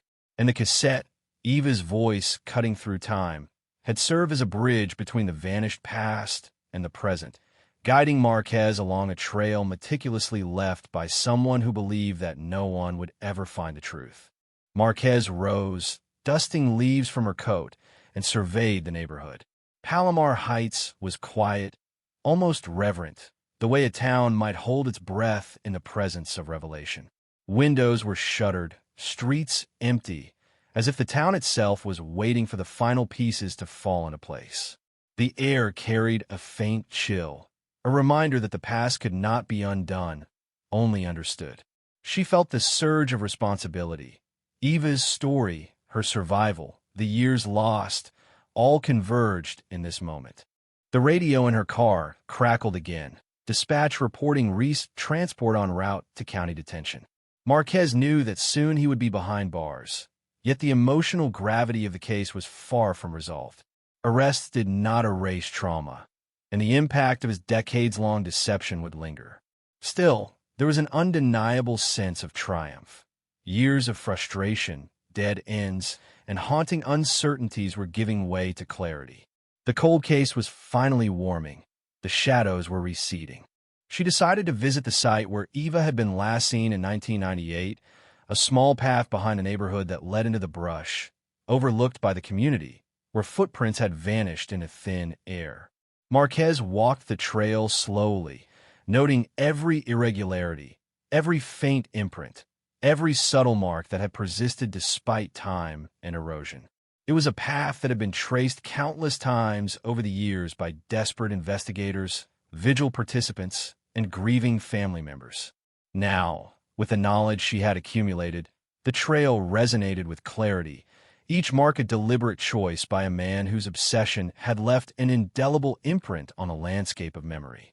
The path ended near a creek, overgrown with brush, its water sluggish and dark. Marquez knelt by the bank, recalling witness statements and the faint triangular patterns noted in early evidence. The symbolism of the triangle had been dismissed for decades as coincidence, a quirk of human perception, but it was intentional, a psychological breadcrumb trail designed to challenge those who sought to uncover the truth. She considered the patience required to construct such a pattern, the cold meticulousness of Reese's mind, and the sheer terror Eva must have experienced. Her thoughts returned to the farmhouse, the hidden corridor, and the corkboard of obsessive documentation. Reese had built a shrine of control, a psychological labyrinth that had trapped Eva in both body and narrative, though she had managed to leave behind clues through letters and recordings. Marquez realized that Eva's survival was not only physical but intellectual. She had mapped her own existence, leaving behind a trail that only a determined mind could decode. Marquez felt both awe and sorrow. Eva had survived the immediate danger, but the years of limbo, isolation, and fear had left a scar invisible to the outside world. She looked up at the oak tree, its branches reaching skyward, and imagined Eva standing there, young and alive, unaware of the future horrors that would follow. The tree had witnessed not only a disappearance, but the meticulous orchestration of obsession, the slow unfolding of a cold case that would stretch across generations. Marquez felt a shiver run through her. The tree, the soil, the hollow, All were silent witnesses to the cruelty and cunning of a mind like Reese. And yet, they also became instruments of revelation, conduits through which truth had finally emerged. Her phone buzzed with a call from a forensic analyst who had been reviewing Reese's personal effects. They had discovered journals detailing his plans, precise and calculating, linking him to multiple disappearances beyond Eva's. The handwriting mirrored the scrawls in Eva's letters in a twisted, almost perverse dialogue. Reese's obsession with triangles, symbols, and control had not been limited to Eva. She had been one among many, and yet her ingenuity in leaving clues ensured that the cycle of secrecy would end. Marquez exhaled, her thoughts racing. The cold case was not simply a story of one girl. It was a story of obsession, resilience, and the lengths to which a person could manipulate the narrative of another's life. Returning to the oak tree, she felt the quiet triumph of connection. The puzzle pieces had aligned, the shadow had been named, and justice, though delayed, had been enacted. Yet the emotional resonance of decades-long uncertainty lingered. Families had grieved, neighbors had whispered suspicions, and investigators had labored through frustration. Each person involved carried fragments of the story, fragments that were finally coalescing into a coherent narrative. Marquez felt a weight lift, though the echo of what had been endured by Eva and the community remained. She considered the impact on Palomar Heights, a town suspended in fear and speculation for decades. The arrest of Reese would allow some measure of closure, but the imprint of his actions was indelible. Streets that had been haunted by whispers would now carry stories of survival and revelation. The community would grapple with the knowledge of what had been orchestrated in their midst, the meticulousness of Reese planning, and the bravery of a girl who had managed to communicate across time and fear. Marquez understood that the cold case, now resolved, was also a testament to human endurance, the capacity to endure mystery, terror, and uncertainty, and ultimately to emerge with clarity. She walked the path behind the neighborhood one last time, noting the triangular impressions, the subtle marks, the echoes of the past. Each was now understood as part of a deliberate, horrifying design, but also as part of a trail that had led to truth. Marquez felt a profound respect for Eva, who had transformed fear into guidance, leaving behind signals for those who could perceive them. The path that had once ended in mystery now led to revelation, and in the silent dawn, the triangle became a symbol of endurance as much as obsession. As the day unfolded, law enforcement coordinated the final steps, securing evidence, reviewing Reese's additional connections, and preparing statements for the media. The story of the California 1998 cold case was about to go public, shocking a community that had carried a quiet burden for decades. Marquez understood the weight of this moment. News of the arrest and the painstaking unraveling of Reese's actions would ripple outward, reigniting pain and prompting reflection, but also offering closure and justice. Returning to her office, Marquez laid out all the evidence: the letters, photographs, cassette, key, glyphs, and journals, assembling a narrative that was both meticulous and terrifying in its scope. She reviewed the triangular patterns, the sequences of clues, and the psychological imprint left by Reese. Every detail converged to form a portrait of obsession, cruelty, and, ultimately, survival. The files that had once been frozen in time now breathed with life. The story reconstructed not only for justice, but for the acknowledgement of endurance against extraordinary terror. She paused to reflect, considering the long arc of the investigation. From the initial disappearance to the painstaking reconstruction of the past, every step had required patience, intuition, and courage. The cold case had demanded relentless attention to detail, the capacity to see patterns in chaos, and the ability to endure frustration and ambiguity. Marquez felt a profound sense of connection to those who had labored before her, each detective and investigator contributing to the cumulative understanding that had finally brought Reese to justice. As afternoon turned toward evening, Marquez returned to Whisper Lane one final time. The oak tree stood in quiet witness, a symbol of absence and revelation. Shadows stretched long across the street, carrying the lingering memory of a girl whose life had been interrupted, yet whose ingenuity had bridged the gap between fear and truth. Marquez placed the key she had recovered from the warehouse in her pocket, a tangible reminder that even the smallest artifacts of the past could become instruments of justice. In that moment, she realized that the cold case had been transformed. What had begun as a void, a disappearance, a mystery, a gap in the collective memory, had become a story of resilience, a testament to the enduring search for truth.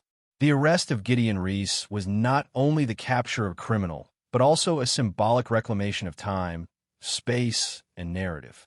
Eva's presence, once lost, now reverberated through the town and through the files that had finally been resolved. As the sun set, casting long shadows across Palomar Heights, Marquez felt the quiet satisfaction of closure tempered by the recognition of what had been endured. The cold case was no longer cold. The triangle, the glyph, the oak tree, the letters, the cassette, and the key all had converged to reveal a story of terror, survival, and revelation. And in the fading light, the town itself seemed to exhale, acknowledging that the shadows had been chased away, and that truth, no matter how delayed, would always find its mark. The streets of Palomar Heights were silent now, as if the town itself were holding its breath. Dawn had surrendered to morning, and the pale sunlight stretched across cracked sidewalks, highlighting the ghosts of years past. Detective Lydia Marquez drove slowly, the key from the warehouse still heavy in her pocket, a tangible reminder of the labyrinthine path that had led her here.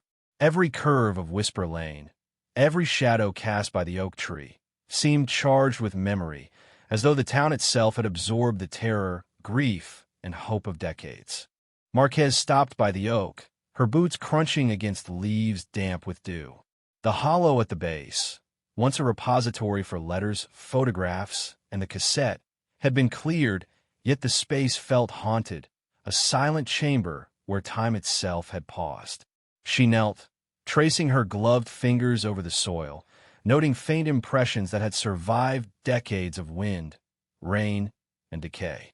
The triangle pattern, the symbol that had defined the investigation, was still discernible, a persistent whisper of the past. It was a glyph that had become a language, a secret code linking Eva's disappearance to Gideon Reese's obsessive mind. Marquez reflected on the cassette again.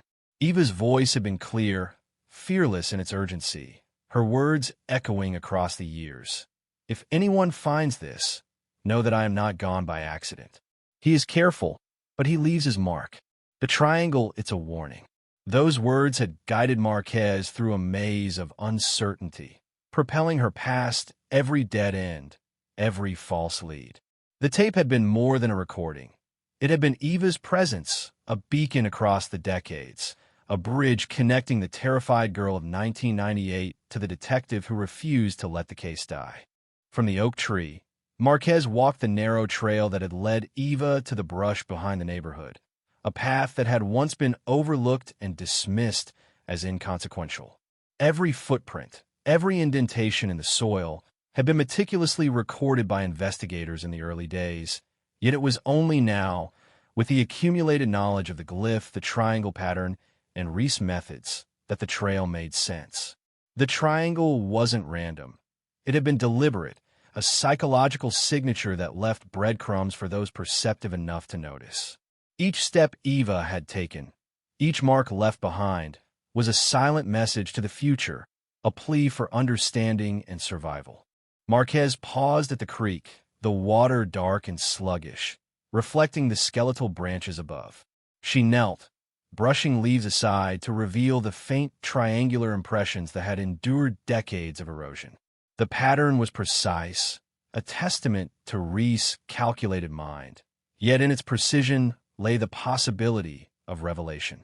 She considered the duality of the triangle, a symbol of obsession and control, yet also, ironically, a pathway to truth. Eva's survival depended not on the absence of danger, but on her ability to encode a message in plain sight, a signal that would guide those determined enough to follow. Her mind returned to the farmhouse, the hidden corridor, and the corkboard of obsessive documentation. Reese had meticulously chronicled Eva's every movement, her routines, and her fears, creating a labyrinthine archive of control. Yet Eva had fought back through intellect and courage, leaving letters, photographs, and recordings designed to survive him, to lead investigators toward discovery. Marquez felt the weight of that dual struggle, the predator's obsession and the victim's ingenuity, intertwined across decades of silence. It was a battle waged not in daylight, but in the shadows of psychology and perseverance. The radio in her car crackled to life, a voice from dispatch confirming Reese' secure transfer to the county facility. Marquez exhaled, relief mingling with exhaustion. The man who had haunted Palomar Heights for decades was finally contained, yet she knew the work of closure had only begun. Justice, though delayed, was now tangible, but the emotional resonance of decades-long uncertainty could not be erased by arrests or evidence. Families had grieved, neighbors had speculated, and a town had lived in suspended terror.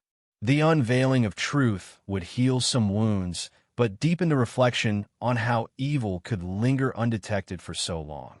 Marquez returned to her office to assemble the narrative that would reconstruct the cold case for the public record. She laid out the letters, photographs, cassette, key, and journals, tracing the trajectory of the triangle glyph through the years. Each item was a node in a vast network of clues, a roadmap of obsession, terror, and survival. She noted how the seemingly random elements of Eva's disappearance, footprints, scratches, small artifacts, formed a coherent pattern when viewed through the lens of patience and determination. The cold case, frozen for decades, had thawed through the persistence of observation and interpretation. She reviewed the forensic reports, noting the fibers, the synthetic materials traced back to Reese, and the microtraces linking him to multiple disappearances. It was a web of deliberate planning, yet imperfect execution. The imperfections were what allowed Eva's trail to survive. Each forensic discovery added depth to the narrative, connecting the abstract glyphs and symbols to tangible evidence, solidifying a story that had previously existed only in speculation and fear. Marquez felt a profound respect for the meticulousness required, both by the perpetrator in constructing his labyrinth and by Eva and investigators in deciphering it. Returning to Whisper Lane, Marquez observed the town awakening. Children walked to school, neighbors exchanged greetings, and life unfolded in patterns ordinary yet fragile. Beneath this veneer of normality lay the silent memory of a disappearance, the shadow of an obsession, and now, the promise of revelation. She felt the oak tree, the triangular patterns, and the hidden artifacts as conduits through which justice and understanding had finally emerged. The cold case had ceased to be an abstract void. It had become a story of resilience, ingenuity, and the enduring pursuit of truth. Marquez considered the psychological landscape of the case. Reese's obsession, encoded in triangles and symbols, reflected a mind attuned to control, repetition, and intimidation. Yet the very elements that defined his pathology, precision, fixation, and ritual, also created vulnerabilities. Eva's cleverness exploited those vulnerabilities, leaving breadcrumbs in letters, photographs, and recordings that survived the chaos of years. The case was a testament to the interplay between human ingenuity and human obsession, a reminder that even the most meticulous designs could be decoded by persistence, intellect, and courage. She revisited the oak tree one final time before heading to the precinct. Standing beneath its gnarled branches, she traced the triangle pattern in the soil with her gloved hand. The symbolism had evolved. Once a mark of terror, it now represented discovery, endurance, and revelation. The glyphs, letters, and photographs formed a narrative that transcended the passage of time. Marquez felt the continuity of investigation, the line connecting generations of detectives who had pursued fragments of truth and the quiet triumph of persistence. The cold case was no longer a void. It was a monument to the human capacity to uncover darkness and to illuminate it. At the precinct, Marquez compiled the official report. Each detail, letters, cassette, key, photographs, and glyphs, was meticulously documented. She noted the timeline, the progression of investigative breakthroughs, and the role of both victim and perpetrator in shaping the trajectory of the case. The report served as both a legal instrument and a narrative reconstruction, a testament to the endurance of truth over time. It was a final acknowledgement that the labyrinth of fear, obsession, and mystery had been navigated successfully, and that Eva's story could finally be told in full. News outlets prepared to release the story, framing it as a shocking resolution to a decades-old cold case. Marquez understood the delicate balance. The story would shock the public, yet it also needed to honor Eva's resilience and the painstaking work of investigators. The narrative highlighted the complexity of human behavior, the intersection of fear and ingenuity, and the painstaking unraveling of a psychological labyrinth that had ensnared an entire community. The coverage would not erase trauma, but it would provide recognition, context, and closure. Marquez returned to Whisper Lane one last time, the sun dipping toward the horizon, casting long shadows across the street. The oak tree stood silently, a sentinel over decades of mystery and revelation. She traced the hollow, recalling the letters, photographs, and cassette that had guided her to this moment. Every step, every observation, every insight had led to the convergence of truth. The cold case, once suspended in uncertainty, had become a story of resilience, intellect, and justice. The arrest of Gideon Reese, the recovery of Eva's letters and recordings, and the deciphering of the triangle glyph were milestones in a journey that had begun in darkness. The story had been built on meticulous observation, forensic science, psychological insight, and the persistence of those unwilling to accept absence as an answer. Eva's ingenuity, encoded in subtle signals across time, had been instrumental in revealing the perpetrator, demonstrating that survival is often not just physical but also intellectual. As night fell over Palomar Heights, Marquez stood beneath the oak tree, the cool air pressing against her, carrying the scent of fallen leaves and lingering memories. The triangle pattern in the soil seemed to glow in the fading light, a silent symbol of a case solved, a victim vindicated, and a community reconciled with the past. She understood that the shadows of the past would linger, as shadows always do, but that the story of resilience, determination, and revelation would endure, illuminating the darkness for those who followed. The cold case of Eva Larkins, begun in 1998, had reached its culmination after 26 years of suspense, fear, and unanswered questions. Yet the resolution was not merely an ending. It was a testament to human endurance, the pursuit of truth, and the capacity to illuminate even the darkest recesses of time and memory.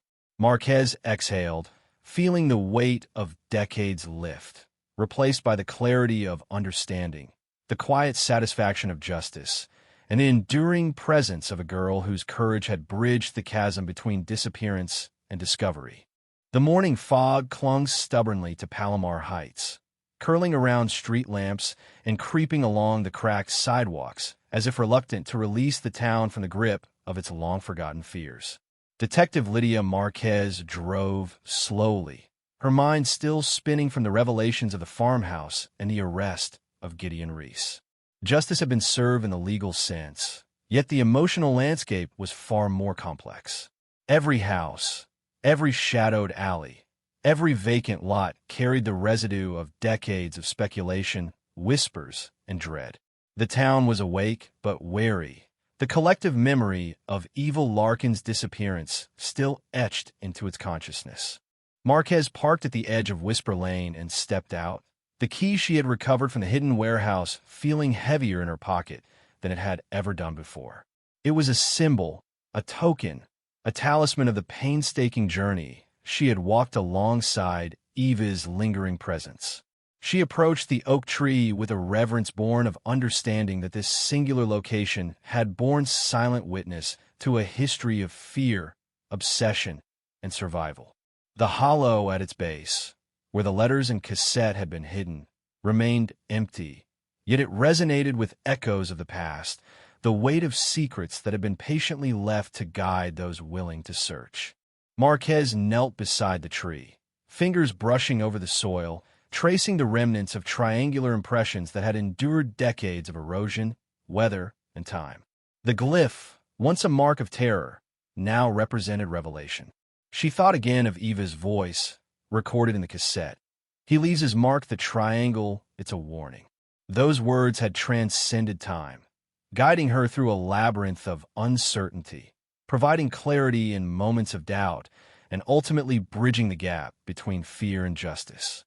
Every letter, photograph, and recording had been deliberately designed to survive the darkness and reach those who would persist. The wind stirred the leaves above, carrying with it whispers of past vigil gatherings, whispered speculations among neighbors, and the quiet anxieties of parents who had once feared for their children's safety. Marquez inhaled sharply, sensing the delicate intersection of memory and revelation. The cold case had once frozen the town in limbo, suspending them between hope and despair. Now, with Reese apprehended, the pattern deciphered, and Eva's trail illuminated, the town faced a reckoning with both grief and closure. The shadows of the past were retreating, yet they left behind an indelible imprint. She returned to the narrow trail that led behind the neighborhood to the brush where Eva had last been seen. The path had been meticulously documented in the early years, yet only now, with the cumulative knowledge of letters, cassette, and glyph, did the trail reveal its deliberate design. Every footprint, every mark, every subtle disturbance in the soil had been intentional, a silent message encoded by a girl whose survival depended not on the absence of danger, but on the clarity of her signal. The triangular pattern, repeated in soil impressions, scratches, and hidden markers, had been her lifeline, guiding investigators decades later toward revelation. Marquez reached the creek at the trail's end, its water sluggish and dark, reflecting skeletal branches above. She knelt to examine the faint triangular impressions etched into the bank, enduring through years of natural erosion. The pattern was precise, almost surgical in its repetition, a testament to Reese's compulsive attention to control, yet simultaneously providing the opening necessary for Eva's survival to be discovered. Her mind drifted back to the farmhouse, to the hidden corridor, to the corkboard covered in photographs, letters, and timelines. Reese's obsessive documentation of Eva's movements had been designed to trap, to intimidate, and to control. Yet Eva's ingenuity had turned that same structure into a blueprint for discovery. Letters left in secret, photographs taken subtly, recordings made with courage and foresight. They were breadcrumbs across decades, a challenge that required patience, intellect, and empathy to decipher. Marquez felt the weight of the dual struggle, the predator's calculated obsession and the victim's unyielding intelligence, intertwined across 26 years of silence. The radio crackled again, the voice from dispatch confirming additional forensic connections linking Reese to other disappearances. Marquez exhaled, realizing the full scope of the investigation. Eva's case had been one among many, yet her cleverness, foresight, and courage had created a template for resolution.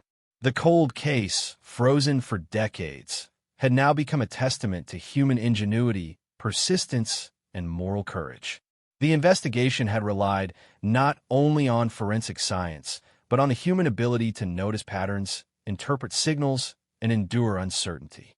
Returning to Whisper Lane, Marquez noted the town awakening under a pale sun, the ordinary rhythms of daily life juxtaposed against the extraordinary darkness of decades past.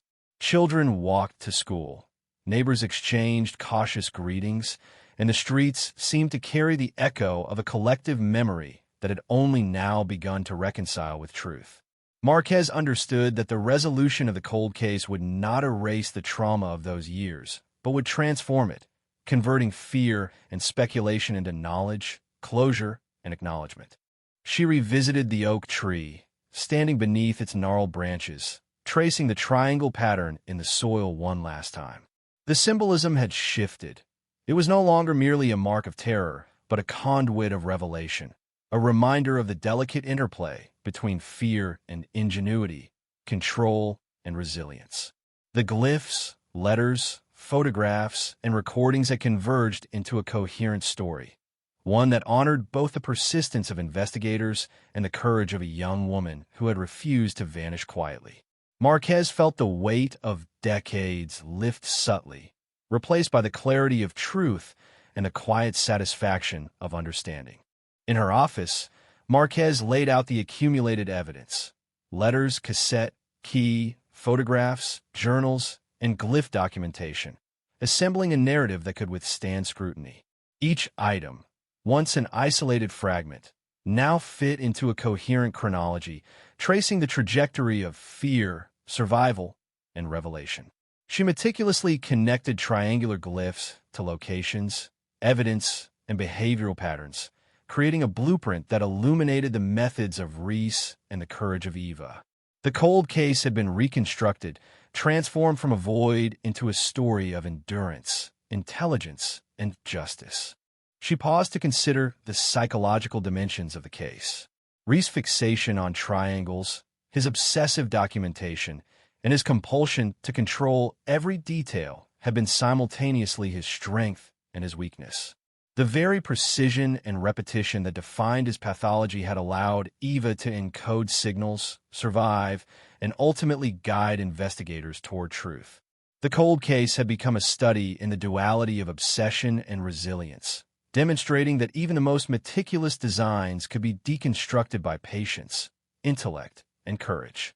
Returning once more to Whisper Lane, Marquez observed the town under a mid-morning sun, streets alive with quiet activity, the ordinary rhythms of life returning after decades of suspended tension. The oak tree remained a sentinel, a witness to the unfolding of decades-long mystery, yet it also symbolized resolution. Marquez knelt once again, feeling the soil beneath her hands, tracing the triangular patterns with a sense of reverence. The glyph had become a narrative, a bridge between fear and discovery, terror and revelation, absence and truth. The arrest of Gideon Reese, coupled with the discovery of letters, photographs, and cassette, had brought the cold case to resolution. Yet Marquez understood the broader implications. The narrative transcended the legal definition of justice, illustrating resilience, intelligence, and the relentless pursuit of truth. Eva's presence, once absent, now resonated across the town, bridging generations of investigators, family members, and community observers who had labored in silence. The cold case was no longer a void. It had become a story, a testament to human ingenuity and perseverance. Marquez reflected on the intersection of fear and courage. The triangle glyph, once a symbol of terror, had evolved into a marker of revelation. The letters and recordings had transcended decades, carrying messages across time and space, demanding attention and understanding. The farmhouse, the hidden corridor, the oak tree, and the creek were not mere locations but nodes in a network of resilience, encoded to survive both time and intent. Every detail had been deliberate, yet every element had also provided the means for discovery and justice. As the afternoon waned, Marquez prepared her final documentation for the media and legal authorities. The narrative needed to honor both the persistence of law enforcement and the courage of Eva Larkins. The story would shock the community, yet would also provide closure, insight, and acknowledgement of decades-long fear. The triangular patterns, letters, and recordings were more than evidence. They were a testament to survival, to intellect overcoming obsession, and to the enduring pursuit of truth. Returning to Whisper Lane one last time, Marquez stood beneath the oak tree, shadows stretching long in the waning light. The hollow at its base, once a repository of letters, photographs, and cassette was now empty, yet resonant with history. She traced the triangular impressions in the soil, feeling the weight of decades, the echo of fear, and the pulse of revelation. The glyph had transformed from a mark of terror to a symbol of endurance and discovery, bridging the chasm between disappearance and justice, absence and truth. The cold case of Eva Larkins, begun in 1998, had reached its resolution after 26 years of suspense, fear, and unanswered questions. Yet the culmination was not merely an ending. It was a testament to human resilience, the pursuit of understanding, and the capacity to illuminate even the darkest recesses of time and memory. Marquez exhaled, feeling the weight of decades lift, replaced by clarity, closure, and the enduring presence of a girl whose courage had guided the arc of justice across generations. The late afternoon sun hung low over Palomar Heights, casting long, sharp shadows that stretched across streets once haunted by fear. Detective Lydia Marquez drove slowly along Whisper Lane, the hum of her car engine barely louder than the silence of decades past. Every street corner, every shuttered window, every gnarled tree branch seemed to echo with memories of Eva Larkins, her disappearance, and the obsessive labyrinth constructed by Gideon Reese. The town had long carried the weight of uncertainty, the invisible tension of an unresolved cold case, and now the resonance of revelation was beginning to settle in. Marquez parked near the oak tree, its roots twisted and blackened with age, the hollow at its base empty yet still charged with significance. She knelt to feel the soil beneath her gloved fingers, tracing the faint triangular impressions that had survived wind, rain, and years of neglect. Those triangles, once symbols of terror and obsession, had guided her through decades of ambiguity. They were a language Reese had created, unintentional in its utility for discovery, yet deliberate in its cruelty. Each indentation in the soil, each scratch along the bark, was a marker of fear and control, yet they now served as instruments of revelation. The wind whispered through the leaves above, carrying the faint echoes of the past, the vigil marches, the whispered suspicions of neighbors, and the endless investigative meetings where every detail mattered. Marquez exhaled sharply, letting the weight of the years wash over her. She remembered Eva's voice on the cassette, sharp and urgent. "He leaves his mark the triangle, it's a warning." Those words had crossed decades, transcending time, guiding Marquez and countless investigators who had failed before her. The cassette had been more than a recording. It had been Eva's presence, a lifeline threaded through the dark. Marquez rose and followed the narrow trail behind the neighborhood, the path where Eva had last been seen. Each footprint, each subtle shift in the earth, had been meticulously documented by investigators in 1998, yet the significance had remained obscured until now. The triangle glyph, repeated across multiple locations, was the key to unlocking the pattern of Reese obsession. Each step Eva had taken, each mark she had left, had been a coded plea for understanding. The trail was a testament not only to her survival, but to her foresight, intelligence, and courage under unimaginable pressure. At the creek, she paused, its dark water reflecting skeletal branches above. Faint triangular impressions lingered in the mud, resisting time and erosion. Marquez knelt to study them, recognizing the precision of Reese's obsessive patterns. Every detail he had left was deliberate, but ironically, each imperfection was what allowed Eva's signal to survive. She realized that survival had been less about evasion and more about communication, leaving a map, a trail, a story to be discovered decades later. The triangle had been both trap and compass, terror and guide. Marquez's mind drifted to the farmhouse, to the hidden corridor, to the corkboard layered with photographs, letters, and timelines. Reese's obsessive cataloging of Eva's life had been intended to control and contain, but she had turned it into a mechanism for exposure. Each photograph taken, each letter hidden, each recording made was an act of defiance, a deliberate breadcrumb meant to survive and lead investigators to him. The cold case was not simply a story of disappearance. It was a story of battle, intellect against obsession, patience against cruelty, courage against fear.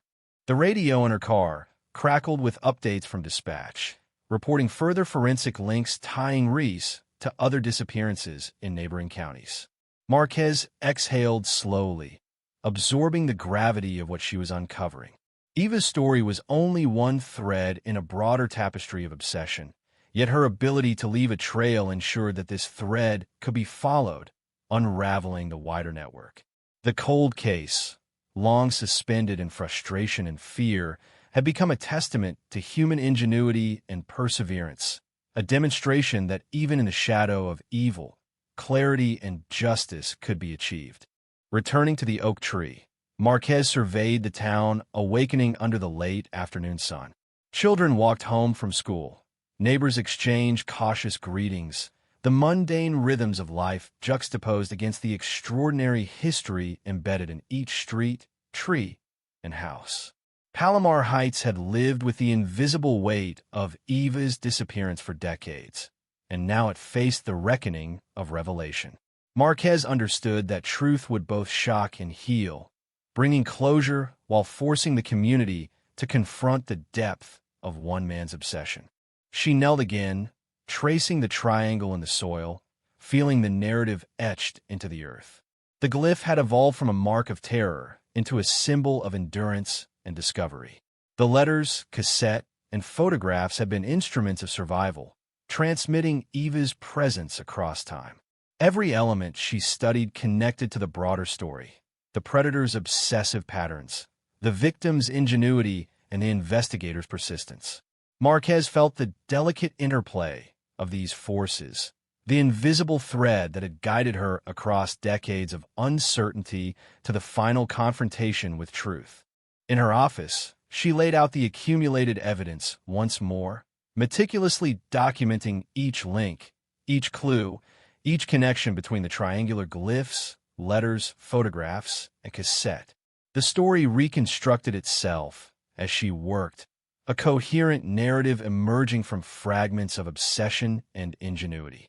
The cold case had been frozen for decades, but now it thawed into clarity, revealing both the terror inflicted by Reese and the resilience demonstrated by Eva.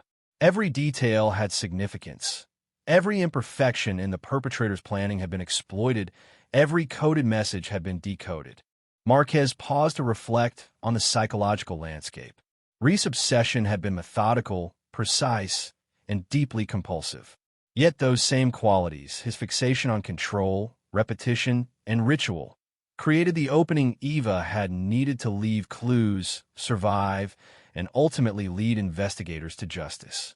The cold case was a testament to the balance between obsession and ingenuity, control and resilience.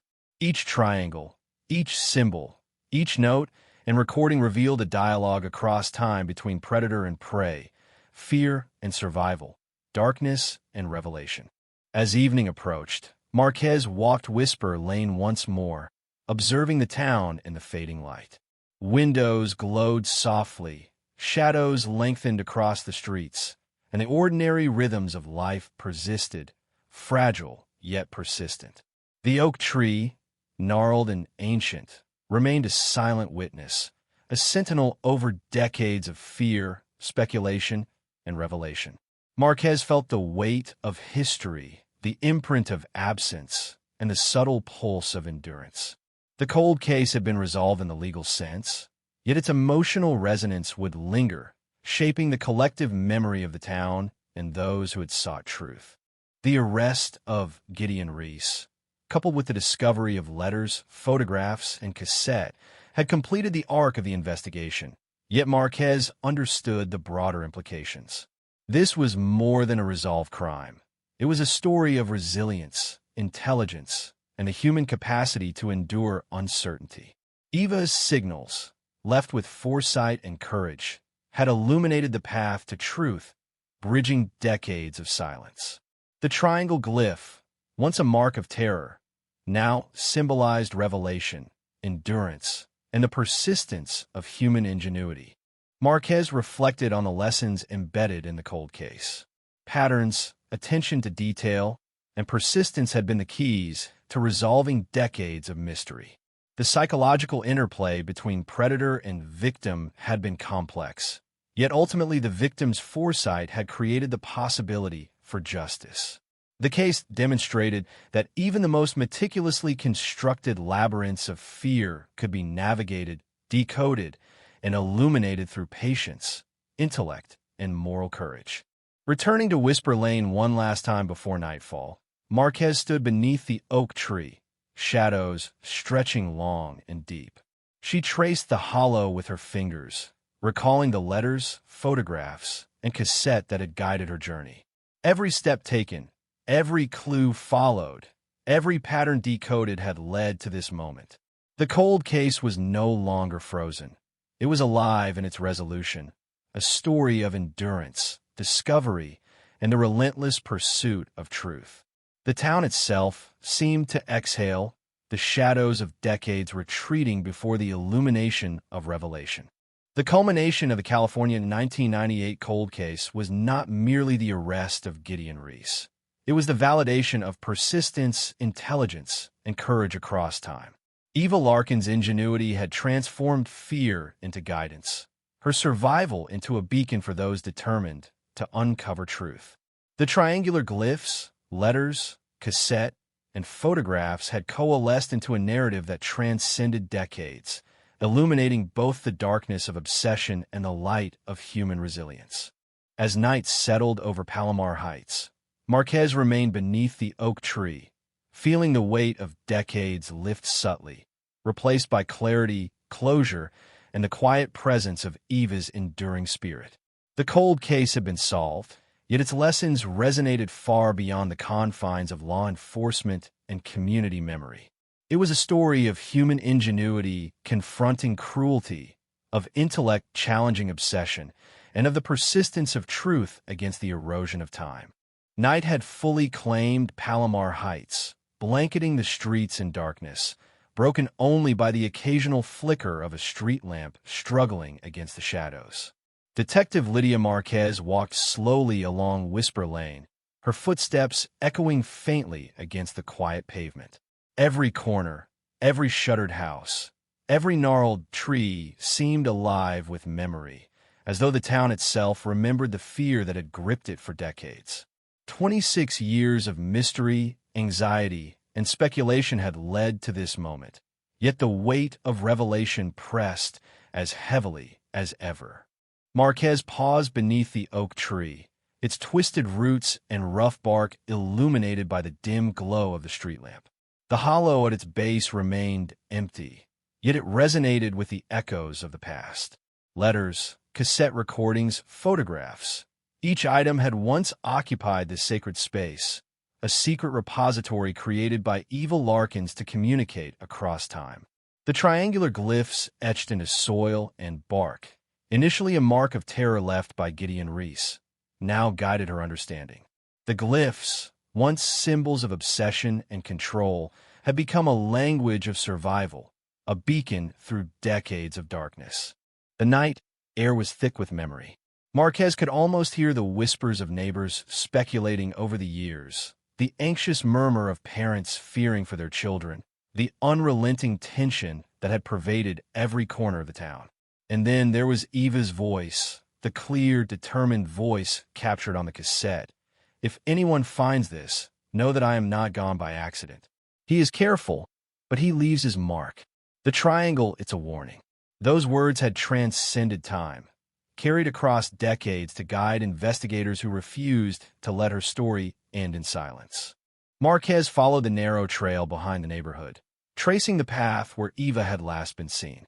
Every footprint, every scrape in the dirt, every subtle shift in the undergrowth had been carefully documented in 1998, yet its true significance had remained hidden until now.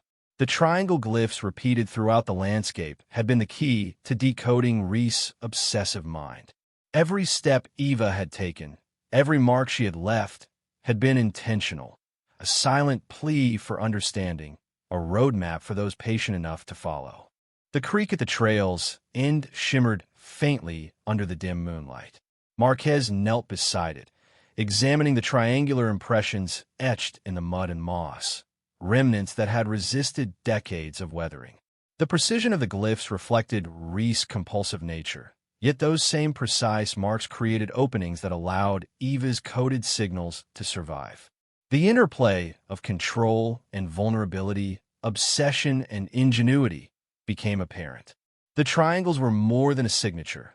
They were a dialogue between predator and prey, fear and courage, darkness and revelation. Her thoughts turned back to the farmhouse and the hidden corridor, the corkboard cluttered with photographs, letters, and timelines. Reese had meticulously cataloged Eva's movements, her routines, and her vulnerabilities, attempting to construct a labyrinth of control. Yet Eva's resourcefulness transformed that labyrinth into a map for discovery. Letters concealed in books, photographs taken with subtle precision, recordings made with courage and foresight. Each piece was a breadcrumb placed deliberately for the future, ensuring that even decades later, the path to truth remained accessible. The radio in her car crackled, updates filtering through about additional forensic connections tying Reese to disappearances in neighboring towns. Marquez exhaled slowly, comprehending the scale of the investigation. Eva's case, though singular in its immediacy, formed a pattern linking him to other victims. Yet her intelligence, foresight, and courage had created the framework for discovery, allowing law enforcement to finally unravel the broader web of obsession. The cold case, once frozen for decades, had been transformed into a narrative of human ingenuity, resilience, and the relentless pursuit of justice. Returning to Whisper Lane, Marquez observed the town under the late-night sky, its streets quiet yet alive with the lingering memory of fear. The ordinary rhythms of life, doors closing, lights flickering, distant footsteps, were juxtaposed against the extraordinary history of Eva's disappearance and Reese's obsession. Palomar Heights had been suspended in a state of collective anxiety for 26 years, and now it faced the reckoning of truth. The resolution of the cold case would shock the community, yet would also provide a path to understanding and closure. Marquez knelt beneath the oak tree once more, tracing the triangle glyphs with gloved fingers. The symbolism had shifted. The marks of terror had become markers of revelation.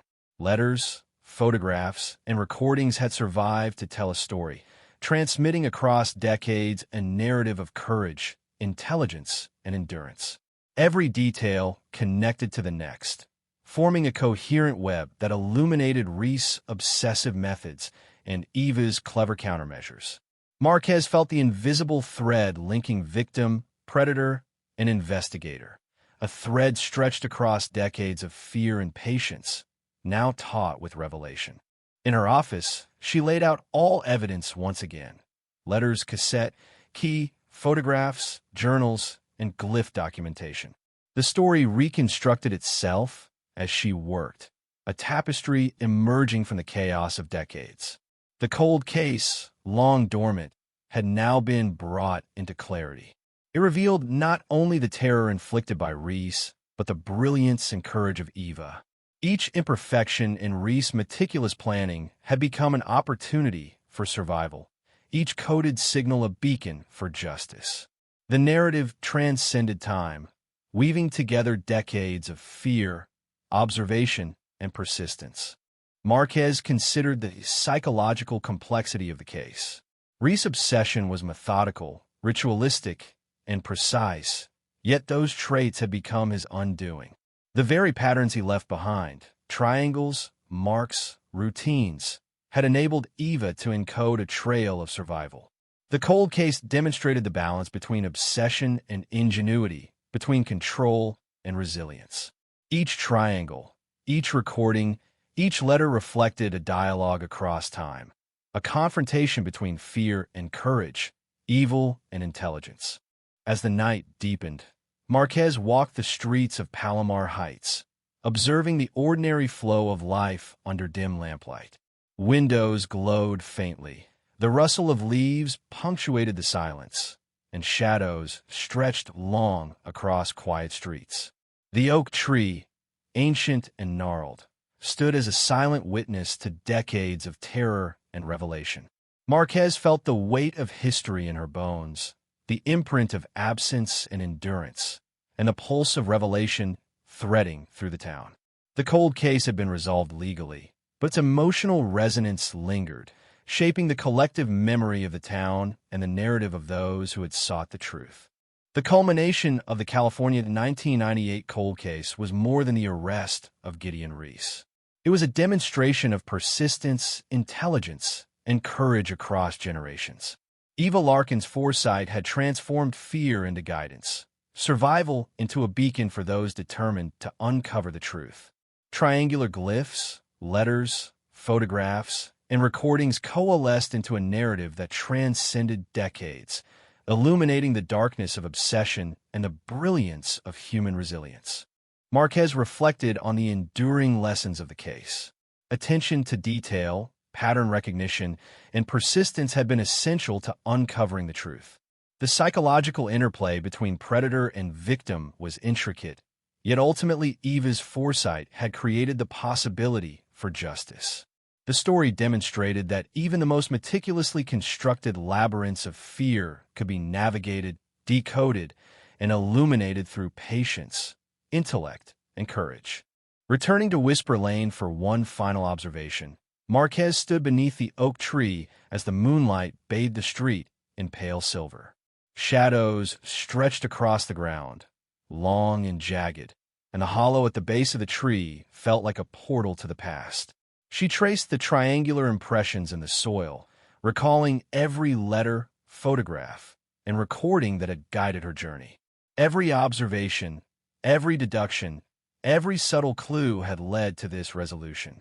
The cold case had been frozen for decades, yet now it was alive with clarity, revelation, and the persistence of truth.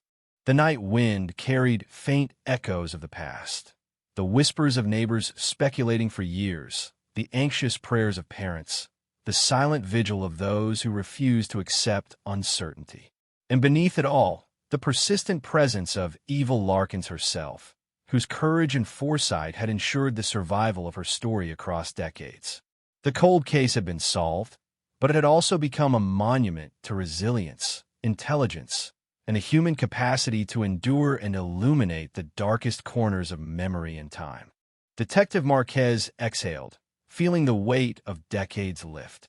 The narrative was complete, yet its resonance would linger far beyond the precinct, the oak tree, and the streets of Palomar Heights.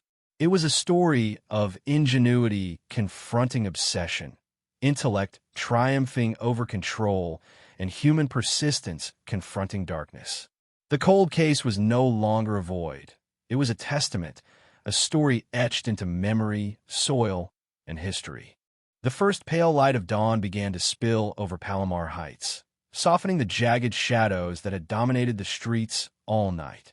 Detective Lydia Marquez stood beneath the oak tree on Whisper Lane, its gnarled roots reaching into decades of memory, its hollow once a repository of letters, photographs, and cassette tapes. The cold case had stretched 26 years across the town like an unbroken chain of fear and speculation. Yet now, finally, the chain had been broken.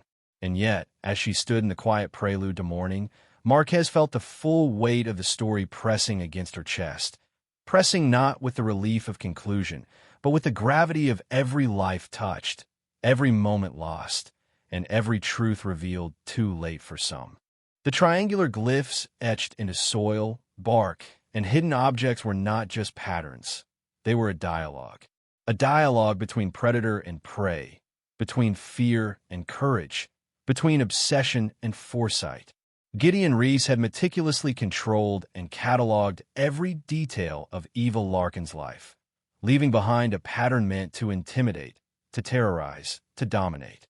But Eva had survived, not by chance, but by converting his obsessive precision into her own instrument of revelation.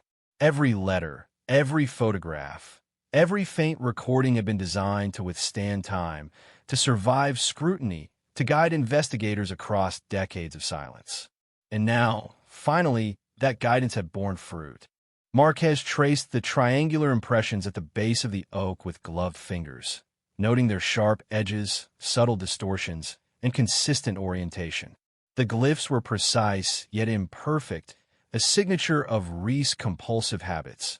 But the imperfections were what allowed Eva's coded communication to endure. She could almost hear Eva's words on the cassette again. He leaves his mark the triangle, it's a warning. Those words were no longer warnings. They were coordinates, signposts, breadcrumbs that led directly to truth. The cold case, once frozen in fear and mystery, was now thawed in revelation, every detail converging to expose the anatomy of obsession. The path behind the neighborhood had grown wild over the years, yet every disturbance in the undergrowth told a story. Marquez walked slowly, cataloging impressions, recalling reports, piecing together the puzzle as though the land itself whispered the history. The creek at the end of the trail reflected the first rays of sunlight, shimmering across faint triangular patterns in the mud. Each triangle was a node, a point in a network of fear and survival. The methodical, obsessive mind of Reese had inadvertently created the very map needed for discovery, and Eva's courage had ensured that the map would survive intact, waiting for the right eyes to follow it decades later. The farmhouse remained in Marquez's thoughts, the site where the hidden corridor had yielded photographs, letters, and a labyrinthine corkboard of timelines. Reese had attempted to dominate space and memory, creating a living archive of Eva's life, a chilling testament to his obsession. But the very meticulousness that defined his control had created openings. Eva's brilliance lay in her foresight, in encoding information across multiple mediums, leaving traces that, when interpreted together, formed a coherent, irrefutable narrative. The cold case had become a mosaic of observation, intellect, and endurance, pieced together by those willing to confront the darkness of obsession with patience and courage. The radio in her car crackled, updates streaming in about additional forensic confirmation linking Reese to disappearances in neighboring counties. Marquez exhaled, recognizing the broader scope of the case. Eva's survival and ingenuity had created a framework for unraveling not just one mystery, but a constellation of crimes that had remained obscured for decades. The cold case, once a story of fear and loss, had become a demonstration of human resilience, intellect, and the relentless pursuit of truth. Every letter, every photograph, every cassette recording had played a role, a testament to foresight and survival against methodical cruelty. She returned to Whisper Lane, watching the town awaken under the soft light of dawn. Windows glowed with morning activity, children hurried along sidewalks, neighbors greeted one another cautiously, and the ordinary rhythms of life pressed forward. Yet the shadow of the past lingered.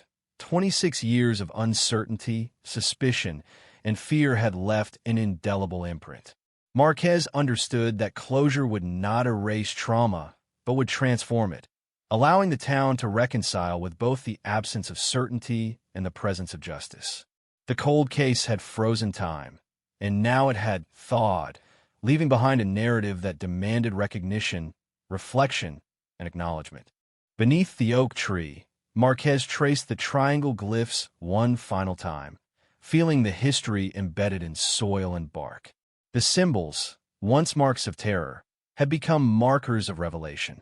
Letters and cassette recordings had survived across decades, transmitting courage, foresight, and intelligence.